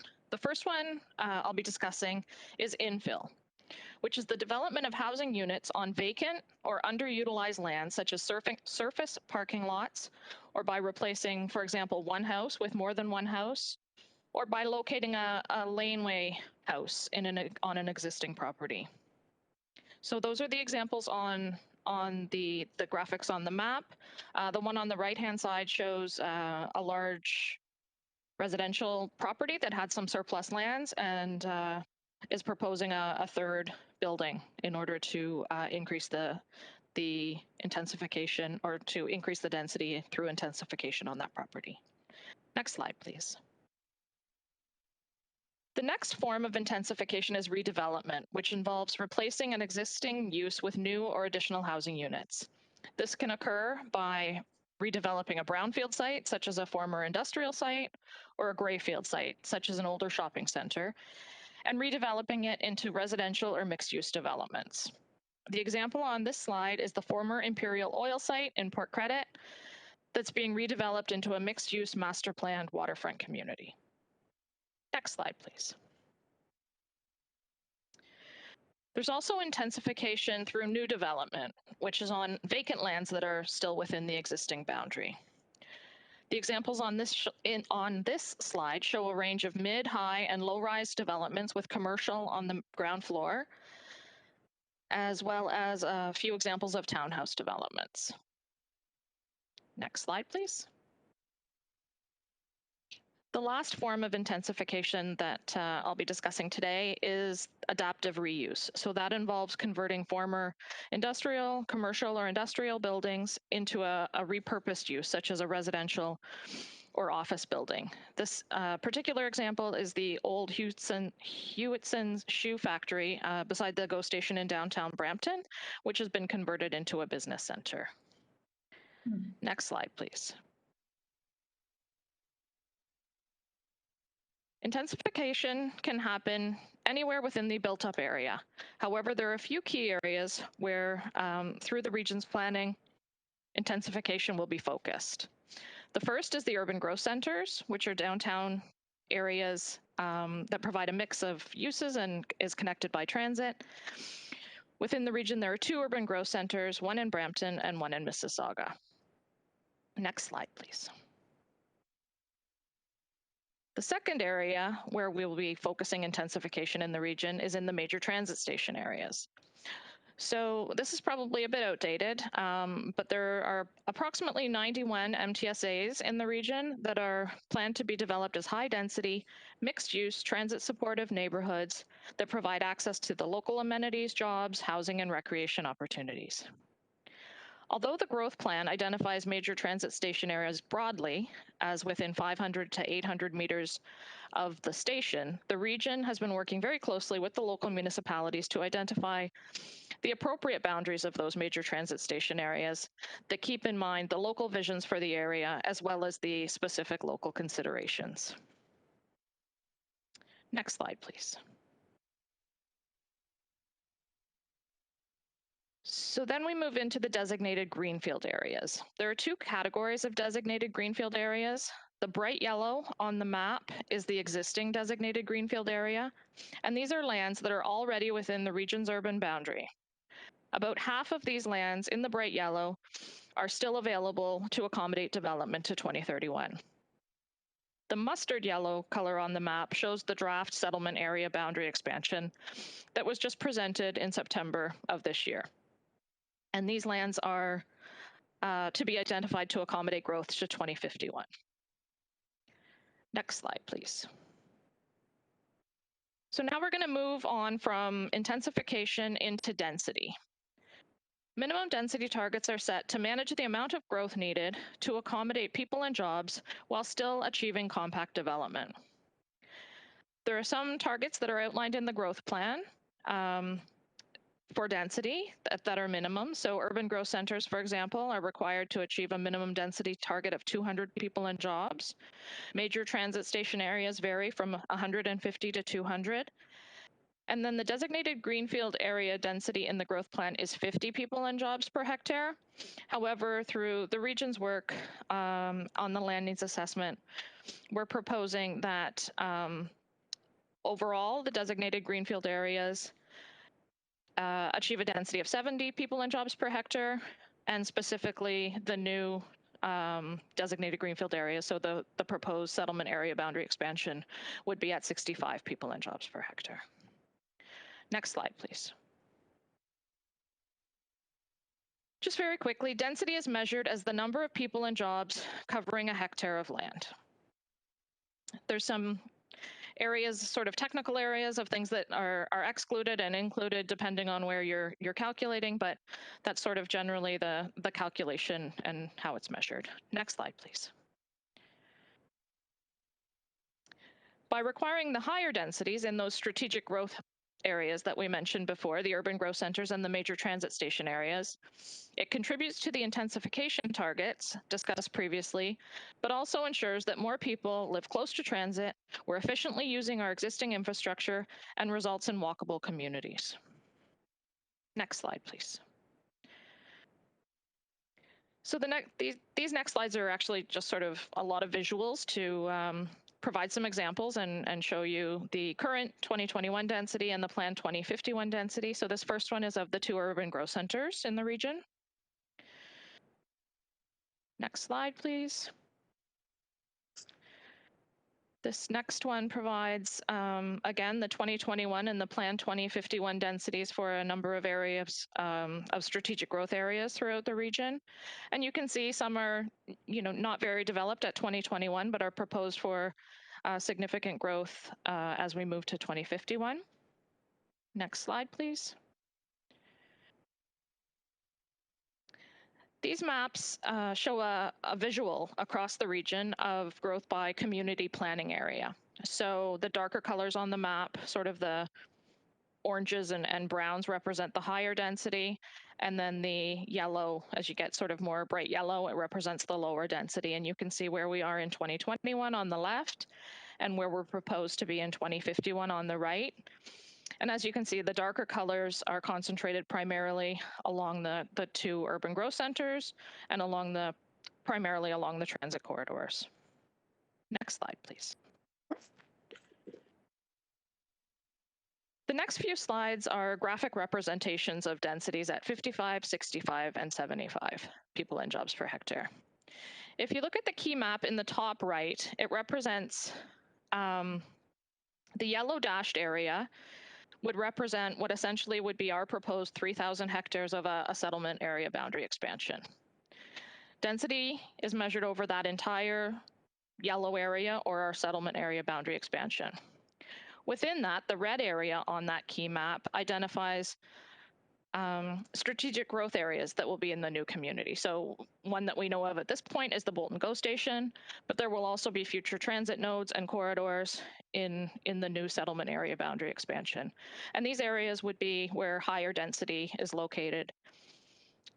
Lastly, the green area is just sort of what we're calling a community planning area, and where we're showing the drafts of the 55, 65, and 75 on the next slides. As you can see on the pie chart, a typical development only provides about 50% of the developable land area as being available for housing. The rest is made up of the other things needed in communities, such as parks, retail, institutional uses, stormwater management, streets, sorry, I already said ponds. However, when calculating density, all of these developable lands are included in the calculation. Next slide, please. So this first graphic shows 55 people and jobs per hectare on the sort of the large blow up on the left-hand side. This example includes primary single detached dwellings, a few semi-detached homes, and some townhouses and retail along the blue sort of southern boundary, which is illustrating a future intensification corridor. Because the density of 55% is the lowest density we examine, it also results in the largest new land area that would be required to accommodate future residential growth to 2051 at about 3,200 hectares. Next slide, please. So this next one is 65 people and jobs per hectare. And as you can see, it shows a more varied range of housing types, ranging from singles, semis, townhouses, to stacked townhouses. And in this particular example, it shows retail along that intensification corridor. At 65 people and jobs per hectare, it results in a requirement for 3,000 hectares of additional lands to accommodate the future growth to 2051, which is 200 hectares less than the land required in the previous 55 people and jobs per hectare example. Next slide, please. And then the third example we provide is 75 people and jobs. As you can see, there's more dense housing, including some mid-rise apartments that are included along that blue intensification corridor. Also, you'll notice that this example includes very few single detached dwellings. The density at 75 people and jobs per hectare results in a requirement of about 2,500 hectares of additional land to accommodate future growth. So that's 500 hectares less than the land required at 55 people and jobs. But I do want to note that there's many ways that density can be achieved. For example, if greater heights were provided in those higher density developments, you could have more low density development in some of the other areas. So these are just examples that represent each density target, but could be reconfigured differently. Next slide, please. I'm going to go through these next few slides pretty quickly. They're just existing developments across the region, their densities. The pie chart shows the percentage of housing types that are in each community to sort of give you a bit of an indication of, the makeup of the community. So this first one is Brampton, what we call Brampton South, and it's an older community in Brampton behind Shoppers World with a density of 64 people and jobs per hectare. Next slide, please. This is just a couple of street views within there. And just as a reminder, so this is 64 people and jobs per hectare. Next slide, please.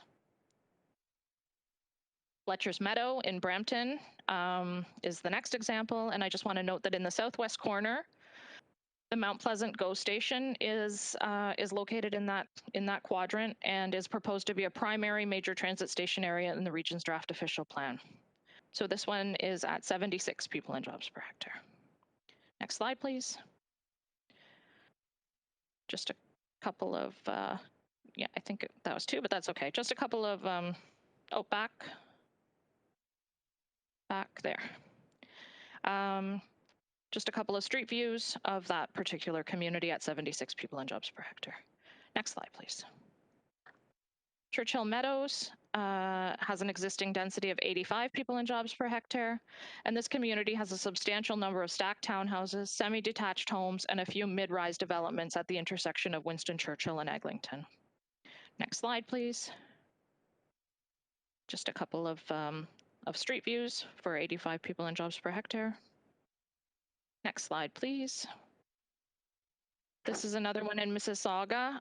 So north of Square One, here Ontario is the road in the middle, but doesn't include sort of that main corridor up here Ontario, so sort of around it. And this is at 67 people and jobs per hectare. Next slide, please. So just a couple of graphics of that older community in that area and the built form that you would see there. Next slide, please. So this next one is Bolton.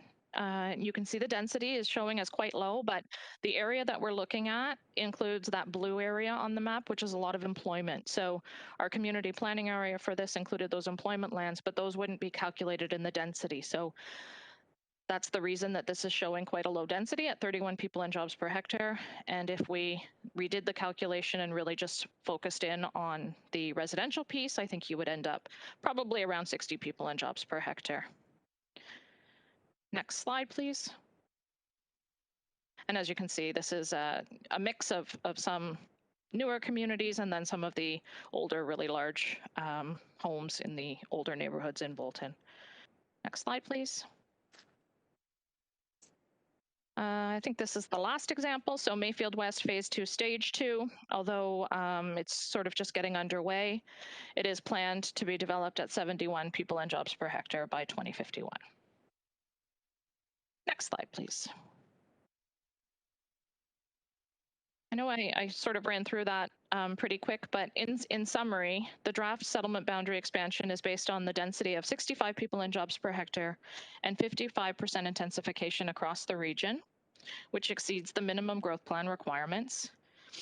The policies that are included in the draft regional official plan provide the framework for Caledon to develop compact, complete communities served by transit, while still providing the flexibility for Caledon to plan their communities based on local characteristics, goals and objectives, as well as recognize the transitions to the Greenbelt and agricultural areas to the north.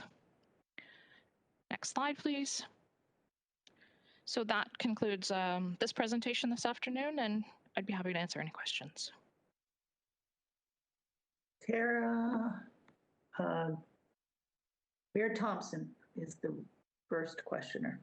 Yes, what I was hoping you were going to show was Southfields at 67, anywhere from 65 to 67. It's something that we've been challenged to deal with parking, but we've worked through it. But I thought it was the latest example where our most intensive development has just been completed. So I was kind of hoping you were going to show that. But anyway, I think that's a really good example in the future going forward. Thank you.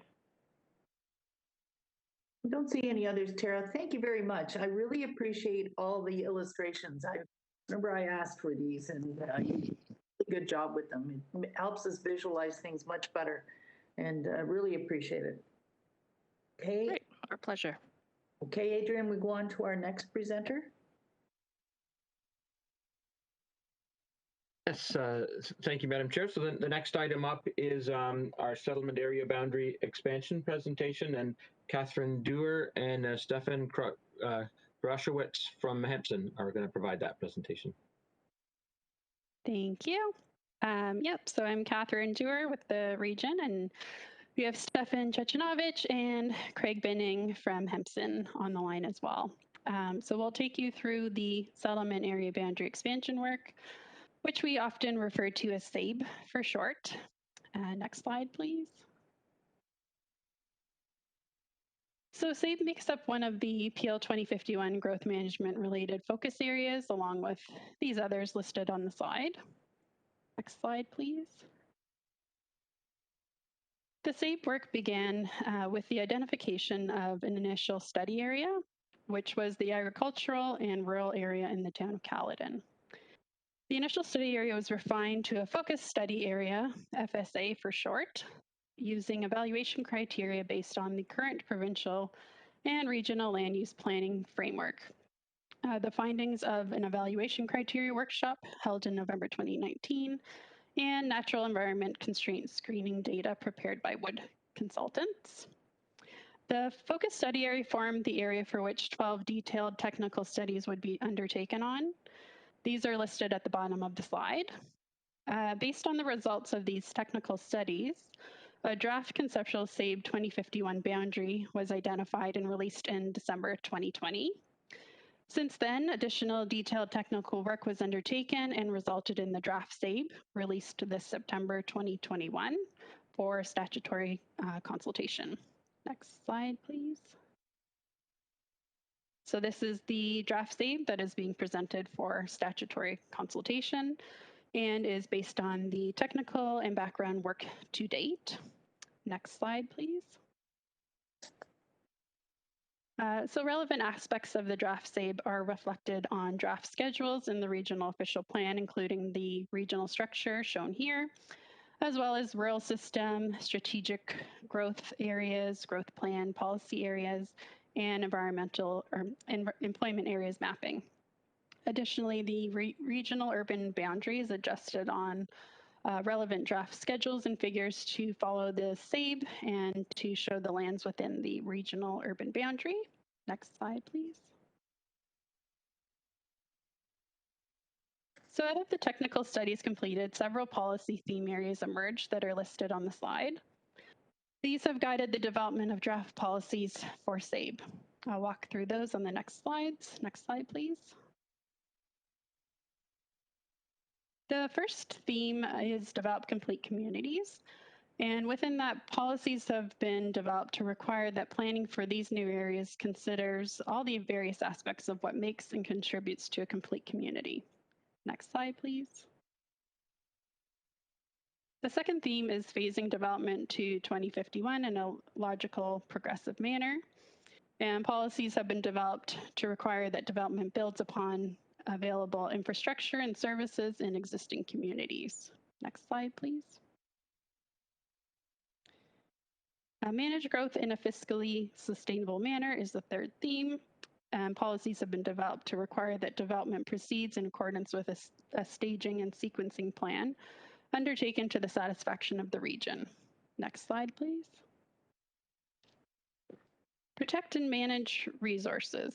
Policies have been developed to require that secondary planning is undertaken and implemented on the basis of technical studies and analyses, including agricultural impact assessments, sub-watershed studies, cultural heritage, and archaeological assessments. Next slide, please. For the climate change adaptation and GHG emissions reduction planning theme, policies have been developed to require that assessments be undertaken for alternative and renewable energy systems, and also that risk assessments be undertaken to minimize the risk and vulnerability in the new communities. Next slide, please. For the statewide multimodal transportation system theme, policies have been developed to require that future plans are only approved after the jurisdiction, financing, and conceptual alignment for local transit services established, including east-west higher order transportation corridors. Next slide, please. For the advanced housing objectives theme, policies have been developed to require that the supply of affordable housing be increased through implementing an inclusionary zoning framework, setting bold targets to meet housing need, and explore opportunities for new ways to obtain affordable housing. I'll now turn it over to Stefan to walk us through the rural settlement expansion analysis and the fiscal impact analysis. Next slide, please. Okay, thank you, Catherine. A lot of the focus is on the SABE and the southern part of Caledon, but as part of the overall work, we did look at whether rural settlements outside the FSA were appropriate locations for directing growth that's been allocated to Caledon.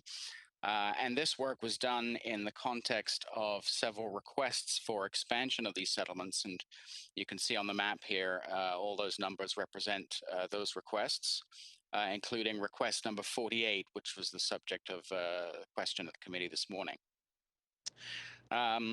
So our report on the rural settlements looked at the planning policy framework for the Greenbelt area. We looked at the demand for housing in that area, the supply of vacant land in that area, and the capacity of infrastructure to support growth in the Greenbelt. The policy framework is very complex. It's, as you can imagine, quite restrictive, so that although rural communities, it's certainly recognized that that they need to be allowed to continue to develop. There's lots of people living there. They will need a greater range and mix of housing in order to continue to live there for the rest of their lives. The Greenbelt is obviously not the place to direct growth on a large scale. And the overall arching goals of the Greenbelt plans are to protect the integrity of the area and the various environmental features that are in it. So overall, this study concludes that rural settlements should play a very limited role in accommodating the growth, and there's very little justification for expanding those settlement areas, given that the growth can be accommodated in the SABE area to the south. You don't need to expand the boundaries of the settlements in order to build the complete communities that Catherine was just referring to. There are vacant lands in those rural settlements that can be developed, and there are servicing constraints in many of those settlements as well. There are 2 requests that could be considered for expansion in the future, subject to further analysis, and they are, as I mentioned, number 48, which is in that sort of southeast corner of Inglewood, and then number 3, which is up in Caledon Village. Next slide, please. So this committee is, of course, aware that decisions about how much development takes place in the SABE and the density of that development can have a significant bearing on municipal infrastructure costs. And you'll remember from our earlier presentation a few weeks ago that growth scenarios were tested that tested different residential intensification rates across the region and different housing densities within the SABE area. And the scenario testing looked at the hard infrastructure cost requirements. So water, wastewater, and roads, both regional roads and local roads, beyond what has been identified already in your master plans to 2041. And we've since expanded the analysis to cover not just the initial capital investment that will be required to put this infrastructure into place, but also the life cycle costs of that investment and the operating costs associated with that investment. And you might also remember, too, that as well as costs, and although we'll be focusing on costs for the next few slides, the fiscal analysis also looked at potential property tax revenue generated by the SABE under each of those scenarios. And in the last few weeks, we've had a stab at the development charge revenue that might be generated in the SABE under the current development charge rates. But fundamentally, the cost analysis and the revenue analysis was structured to inform key regional decisions about the SABE. How much development in Caledon is appropriate, and what's the most appropriate housing density. Next slide, please. So what you'll see over the next few slides is a summary of the costs associated with the scenario that's most closely aligned with the SABE that's been recommended by staff. And that is scenario 5. And you might recall that this scenario is essentially the base case scenario. That is development at a 55% intensification rate and a density of 65 persons jobs per hectare without the GTA West Highway. And when there is no highway, the roads costs would be considerably higher in this scenario than under the other scenarios. And the fundamental reason is that some traffic that would otherwise have traveled on the highway would now need to be accommodated on the regional and the local roads. And so the cost to construct these roads is shown here. It's about 598 million in total, with 389 million of the costs relating to the regional road network and 209 million relating to the local roads. And then once the roads are built, the region can expect to spend an additional $31 million per year on maintaining those assets in a state of good repair, and $11 million per year to operate those assets. It's perhaps important to note too that the annual life cycle and operating costs that are shown here are directly linked to the initial capital investment.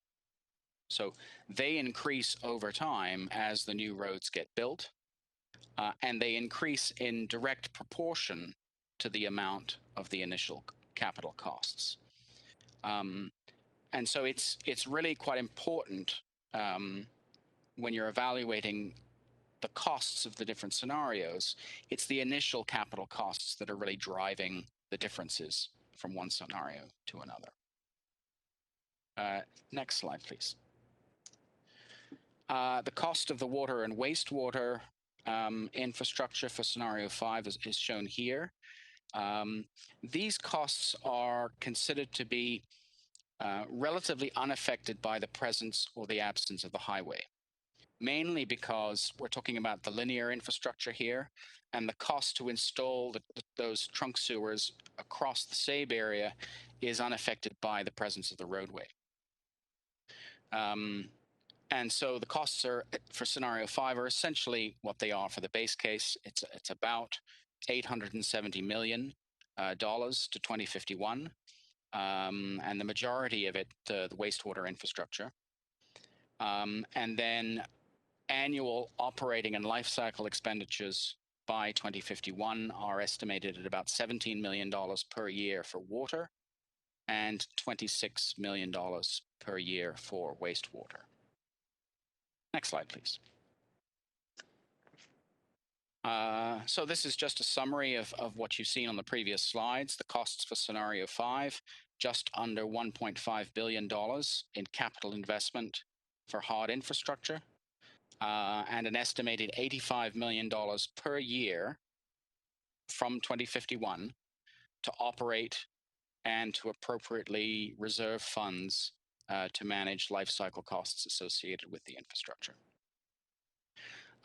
Just briefly before we go to the next slide, I thought I'd just touch on Councillor Sinclair's question and Janice's response to it about how will this be funded. Janice highlighted, of course, the problem with limited revenue sources available to municipalities. But when we look at the costs on the screen here, development charges will likely be used to fund most or all of the initial capital costs. And of course, the region will be adjusting the charges over the coming decades to ensure they do just that. Very preliminary calculations suggest that the current development charge rates would generate more than sufficient revenue to cover the initial costs. However, those calculations do not pick up other costs that development in the SABE might have to pay for example, treatment plant capacity that's required in Brampton, for example. And the other thing that those calculations don't pick up is the full financing costs, debt financing costs associated with those investments. And Janice highlighted, that timing is in many respects everything here. The timing of the investment is critical, and that, of course, will depend on how the development plays out over the next 30 years. And so regional control of staging and sequencing that Catherine just mentioned, they are very important policies for managing growth and development in the state. On the operating and life cycle cost side of things, the region's utility rates, they are set on a full cost recovery basis, and they too will be adjusted to pay for the water and wastewater expenditure, operating and life cycle expenditures. On the road side, the annual operating and life cycle expenditures will be paid for invariably through the property tax. And as I mentioned earlier, the revenue analysis does estimate the additional tax revenue potential under each scenario by forecasting the assessment of the new development that takes place under each scenario. Next slide, please.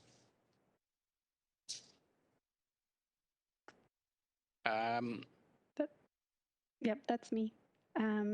So for next steps, we'll be continuing to complete further analysis on the water, wastewater, and transportation infrastructure impacts and the associated costs for draft SABE, both with and without the GTA West Highway. And we'll be continuing to make refinements to form a final SABE map, as well as supporting justification and policies. Happy to take any questions now. Mayor Thompson? Yes, I'm disappointed in your selection of for the SAVE for the year option 5. I'm extremely disappointed because tell me how that's going to be affordable and how is that going to be competitive to be able to bring good jobs here, because you'll never be able to move. There's been no forecast on how to move transit. Well, you've built bus lines in Mississauga. We're coming in the LRT. Johnny will come lately, but it's getting there. But we can't even have a vision to figure out what that's going to look like. One is that the province is still going to go to build. This makes us all look like fools. Just because how I feel is it is a boneheaded move that council did when it's not our highway or infrastructure corridor is what I like to call it. To me is when you're forecasting 3 billion in total of more cost in infrastructure and about 597 million for road infrastructure. Our roads are already capacity no matter how many lanes you're going to add. This is not an effective and good planning at all. You guys are planners. I really respect something better than this. I do not know how people are going to be able to afford to build a house, period, when you go to put those development charges in place. Let alone, I don't know how we're going to be competitive in the employment sector, being able to attract jobs when we have no way to move people effectively at all. Okay, I'm going to interrupt you. This is a political discussion rather than a planning discussion. They've given us their best bet choice. I'm going to ask. And I'm trying to understand is how is that going to be affordable going forward? It's unaffordable. Just might as well pack it up and forget about it. Alan, it's not affordable. Alan, you're getting into a political discussion, which I will not accept. I will ask Adrian to do preliminary remarks on what you've introduced, but we're not going to get into discussions with the staff on something that they have done their best to do a scientific costing choice, which we've asked them to do. They've backed it up, and your discussion is going to take place at council. Adrian? Through you, Madam Chair, and just a few comments in response to the question and comments. I think I just want to assure Mayor Thompson and the committee that we certainly are bringing forward what we feel is a solid recommendation that does respond to the uncertainty around the future of the highway. We believe that the employment lands that we've designated in the mix of employment and community lands does work well and is implementable in terms of the highway network and the future road network that is planned and works with a highway and works without a highway. We've taken that very much into consideration. Certainly, we do recognize that there is that uncertainty. What we think we've brought forward a good plan that responds to that. In terms of the cost, as we've pointed out, we have provided the factual information around our assessment of the additional municipal infrastructure that would be required on the road side should the province not proceed with a highway. There are other options that the province may pursue along the corridor. We'll see how that unfolds. But we are confident that the recommendations that we've brought forward do represent good planning and do respond to that uncertainty around the highway. Okay, and please, Madam Chair, I do want to apologize. I don't mean it I'm not meaning to point at the people who've done the work. They've done what we've asked them to. You're quite correct. So I mean, if I said anything that was offensive, I'm sorry. But what I am going to ask though is, back to you, Adrian, is okay, if we're not going to have the corridor with the option 5, why aren't we expanding more movement of employment lands further north on the airport corridor when you already have the infrastructure in place, and that is a goods movement corridor to keep costs at an affordable rate? Why wouldn't you look at that area as a future employment expansion? Grow it out more, grow it further north as you've got the room and the latitude to do that, please. Adrian, are you comfortable answering that today, or do you need more research? Certainly, we're always looking at anything that's coming up in terms of more detail. But we have looked at that issue to a degree, and I can provide you some responses to that. I think certainly what we've brought forward are sort of our best assessment of the best available lands in terms of protecting lands to meet the land needs requirement coming from the land needs assessment. So you'll see there's a variety of lands designated, including the lands in particular that came out of the assessment and the consultation up at Huron, Ontario, north of Mayfield, and looking at that Highway 10 connection down to 410. So those lands are there. Also, the lands up Airport Road that you've spoken to, we have identified the more southerly portion of that as part of the lands that we're proposing to designate, and then the future strategic lands, and we've taken that into consideration. We're open to that boundary. We have shown it conceptually. You've raised that before, and that's something we're open to looking at in terms of how we actually depict that future strategic employment land. But just on the cost side, and one of the reasons in sort of balancing this out as to why that land was shown as future strategic as opposed to actually bringing it into the settlement boundary through this municipal comprehensive review process was some of the assessment of costs and infrastructure, and there are some substantial infrastructure costs of downstream costs of servicing. I think we lost them. Lost you, Adrian. And I'm happy to share more on that if it's appropriate. Thank you. Okay, thank you. See, and sorry, Mayor Thompson, I wasn't suggesting you were being rude or anything. I was just suggesting we were getting into a political debate, and I don't think it's fair for staff.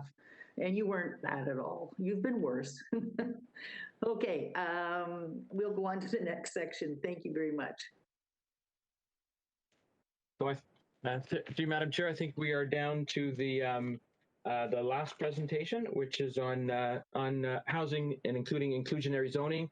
And we've got our principal planner who's engaged in that work, Paul Lukowicz, who's going to provide that presentation. Thank you. Good afternoon, and my name is Paul Lukowicz, and I'm pleased to provide an overview of draft policies related to housing including inclusionary zoning. Next slide, please. In Peel, we are taking a balanced approach to meeting housing need through housing supply to create a range and mix of housing options and densities. This is being accomplished through the Land Needs Assessment and Municipal Comprehensive Review, which are built on the housing strategy and household need, by directing 75% of residential growth to existing areas, including strategic growth areas that have transit, and through gentle intensification in low-density neighborhoods, and by accommodating the remaining residential growth in the SAVE, which manages and phases development and advances housing objectives through the provision of affordable housing.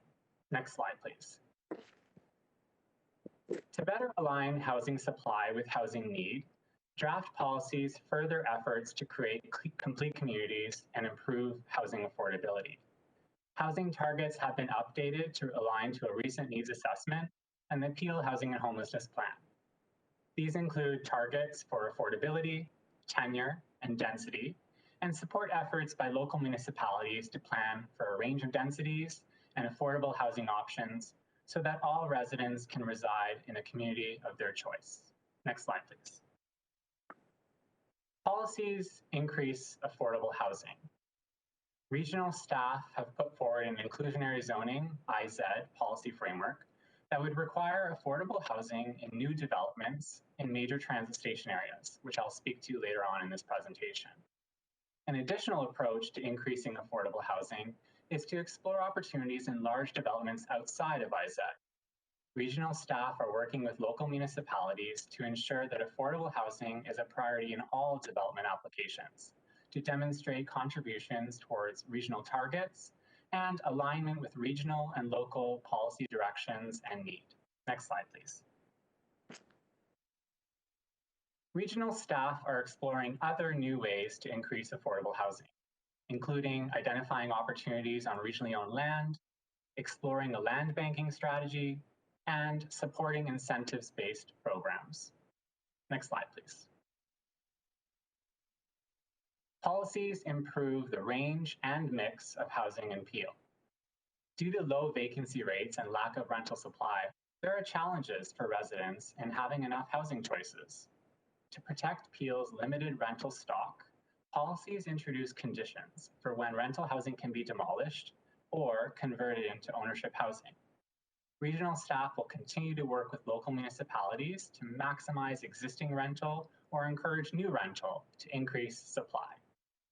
Policies support the development of additional residential units or second units and encourage shared housing arrangements and other innovations in housing. And this work is already being done by our local municipalities through their housing strategies. Next slide, please. IZ, inclusionary zoning, is a tool that local municipalities can use to require that a proportion of units within new residential developments be provided at affordable rates.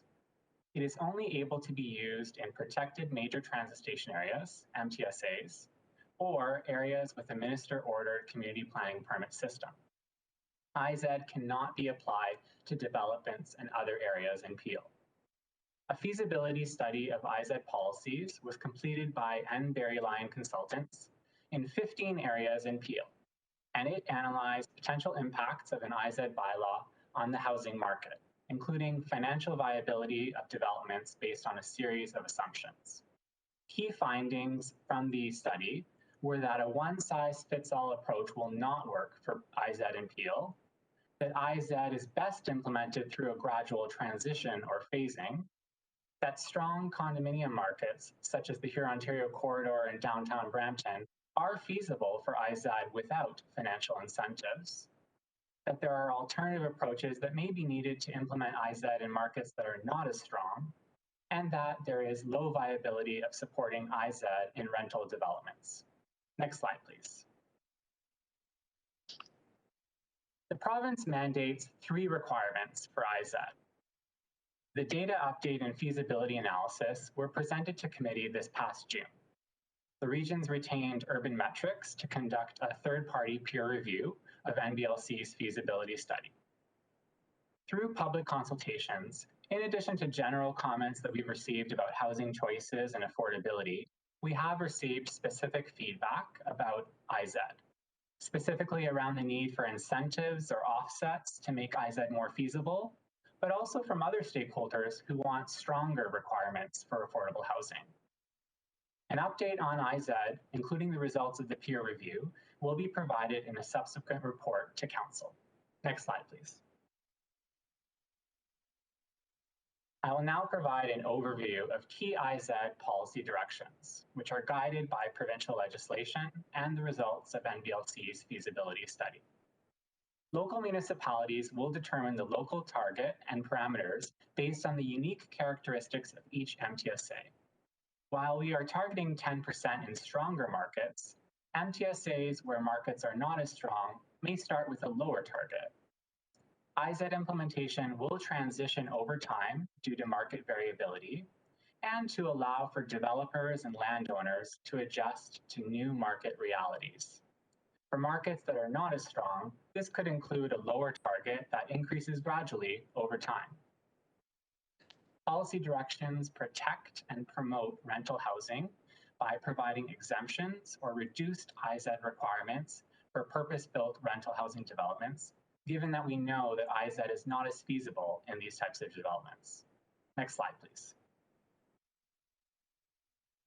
The region's definition of affordability aligns with provincial policy and uses the best available data to provide a consistent measure of housing affordability. Policies maintain long-term affordability. A framework will be established to determine the affordability period for rental and ownership units and can include partnerships to lengthen affordability or deepen it for lower income households. Policy directions prioritize on-site units to encourage the earliest development of affordable housing units, and local municipalities will have the ability, under certain parameters, to secure off-site IZ units. Next slide, please. There is a need in Peel for affordable, family-sized units and more purpose-built rental units. Policies direct local municipalities to implement IZ in a way that encourages these forms and tenures of housing. Policies also encourage collaboration with local municipalities to monitor and report on affordable housing according to provincial requirements. Next slide, please. One of our key next steps is to respond to comments from stakeholders as part of the original official plan review. We have had ongoing meetings with local municipal staff to respond to their feedback on draft policies. In addition to the Ask the Planner sessions that were held over the summer, stakeholders continue to have the opportunity to share their input on the future of Peel through an online survey. Staff have and will continue to review feedback from consultations and make any necessary changes to policies before they're submitted to Regional Council for adoption early next year. We also continue discussions regarding the administration of affordable housing units. Initial discussions are underway internally and with our local municipal partners to explore potential roles and options in the administration of IZ. This concludes my presentation. I'd be happy to take any questions at this time. Thank you. I actually don't see any questions, but I have one. I would like Janice Baker and Gary Kent to plug their ears. When we are looking at DC bylaws, is there, I know in Toronto there's one type of building that they exempt from DCs. If you had a reliable building situation with reliable managers to go 25 years, would it be to our advantage to look at in the next bylaw or DC bylaw review to take DCs out of affordable housing? You're not plugging my ears. Me neither. No way. I heard that too. I've stayed quiet this long. Sorry, Chair. Madam Chair, as a comment for the consultant or staff. Well, it's for everybody, because one of the things we've done in the past is we've forgiven them. The Daniels building in downtown Mississauga, we forgave them, but We didn't really, because it was in the DC bylaw, they had to pay them no matter what. So what we did was we gave them a grant in lieu of, so we sort of manipulated it that way. I know in Toronto, they aren't charging DCs on industrial buildings because they're trying to steal all our companies. Would it be possible, and you'd have to have lots of, a whole list of rules on how you could apply and how you could qualify, but would it be possible to do it for one DC cycle to see if it makes any difference? You know, others can comment. For me, you know, in terms of this work, we really need to see master plans and understand the cost. Janice spoke about the variables. One of the variables is actually DC revenue streams and the rules of the game. When you're looking out to 2051, the rules could completely change. In terms of your question, the City Centre Drive one was a grant. You're right, because it wasn't exempt. It was we had to make it whole through the grant in Mississauga.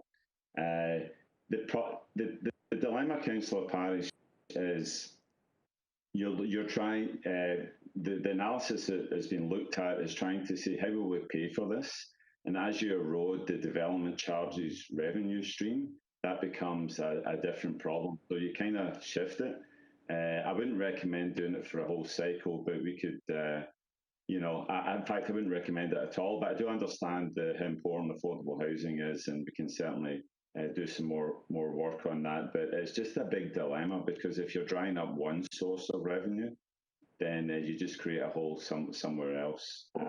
Well, that's my best attempt. Rather than ever speak this aloud again in the company of human beings, how about we look back on the last 5 years and see how many incentivized, or without incentives, how many affordable housing units have been built, and what the cost would have been had we given them at least a break, let's say 50%.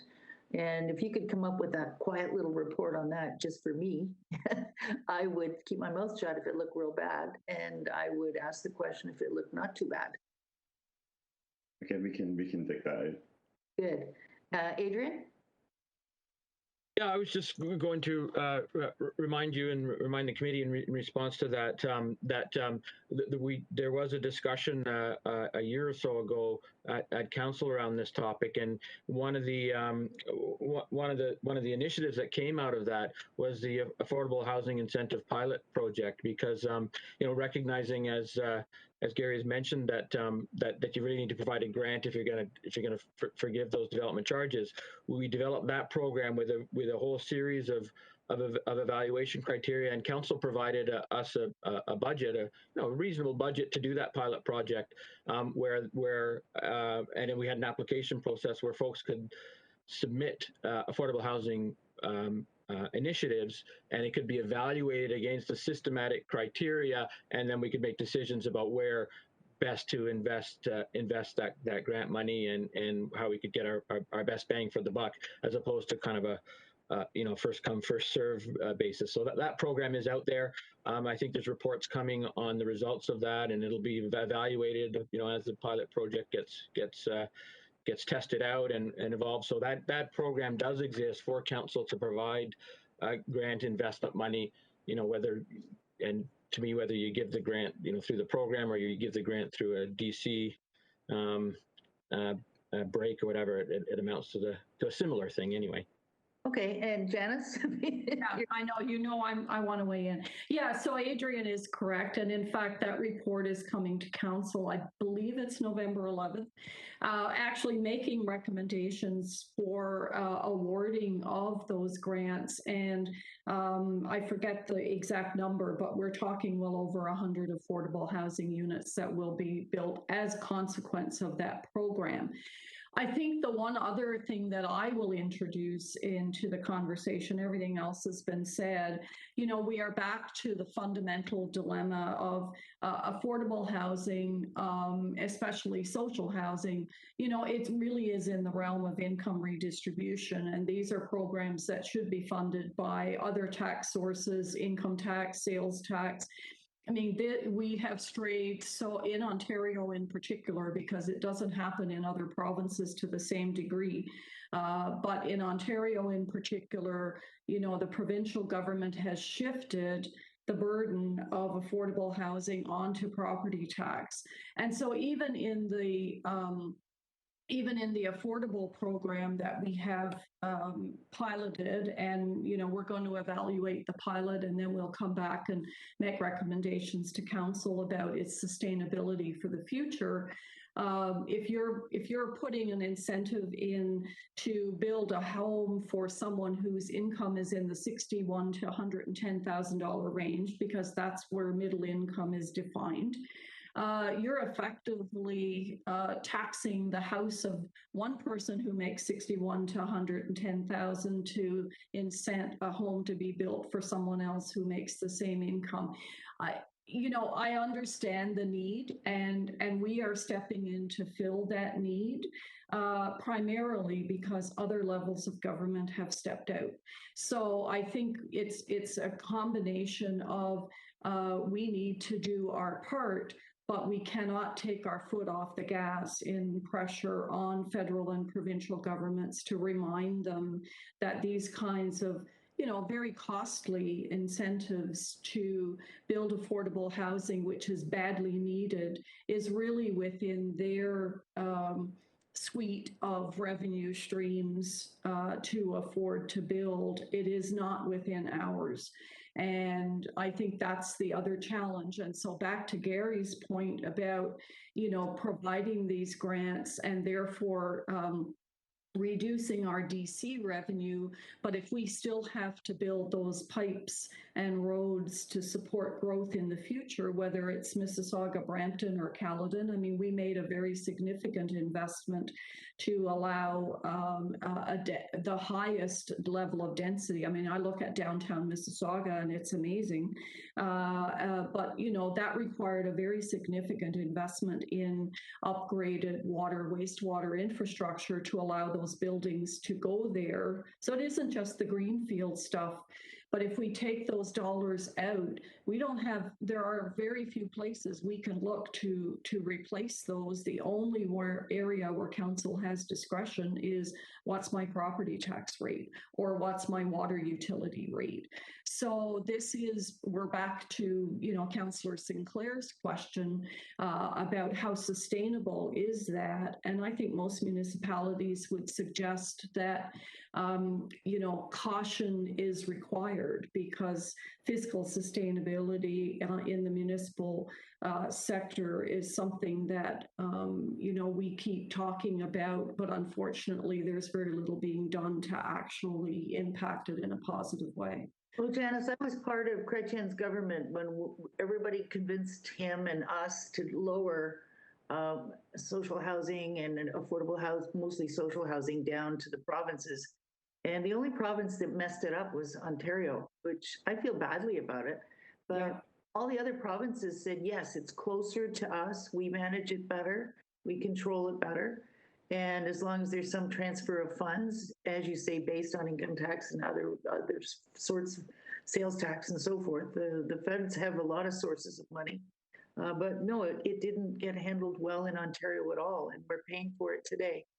But thank you both for not yelling at me. I throw it in. Now, what I need to know from you, Adrian, or from Keely.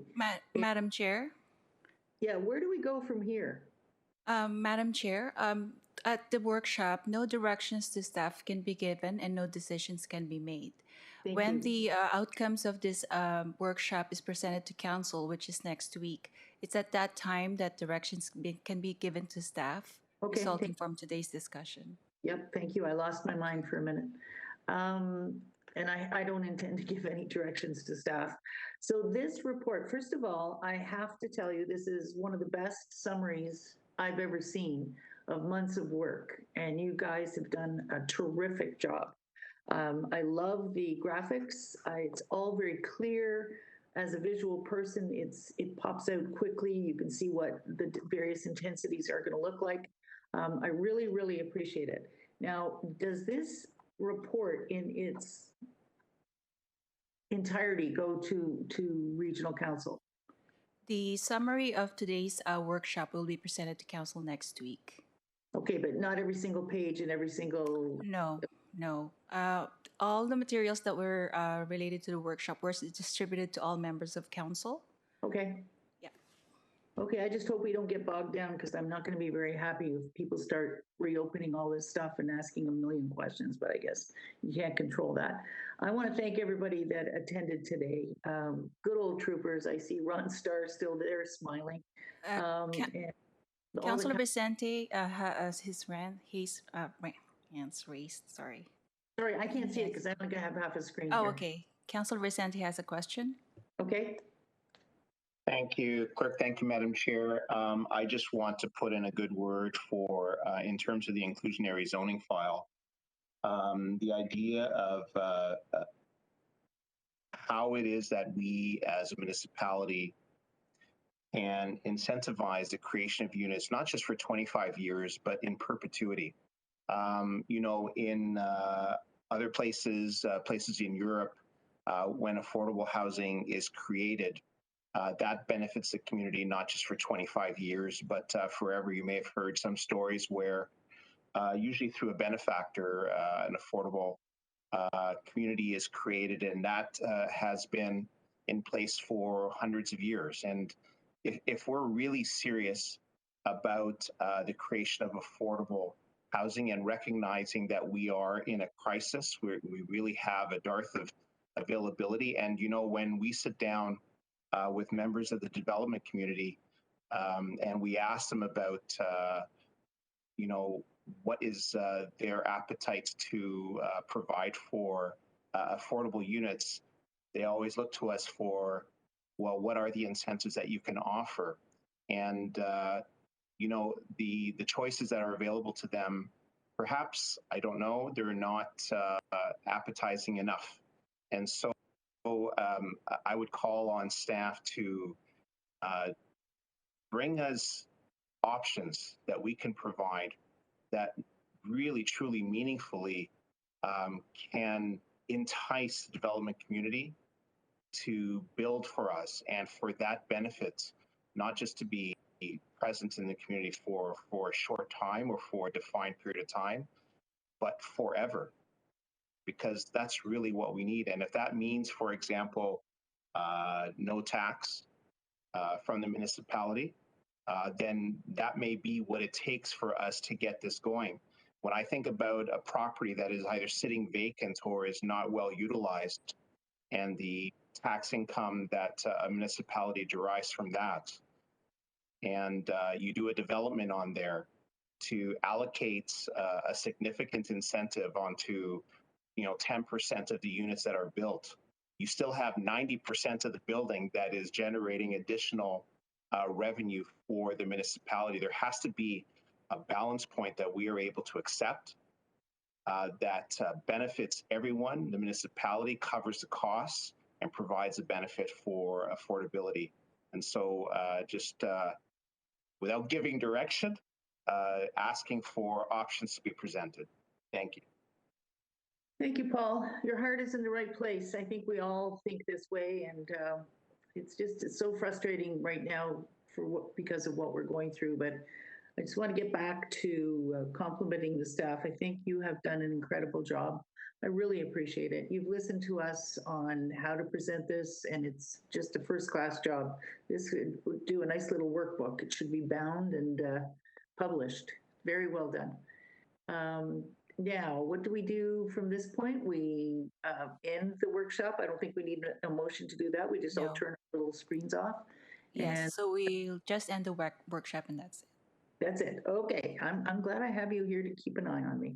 Stephanie, you're good. Okay. Thank you to the staff. Thank you to the senior staff. Thank you to everybody, Hemson and everybody else that worked on this. It's a huge project, and it keeps running through my mind, those municipalities, those regions who decided not to do this because they couldn't have public meetings.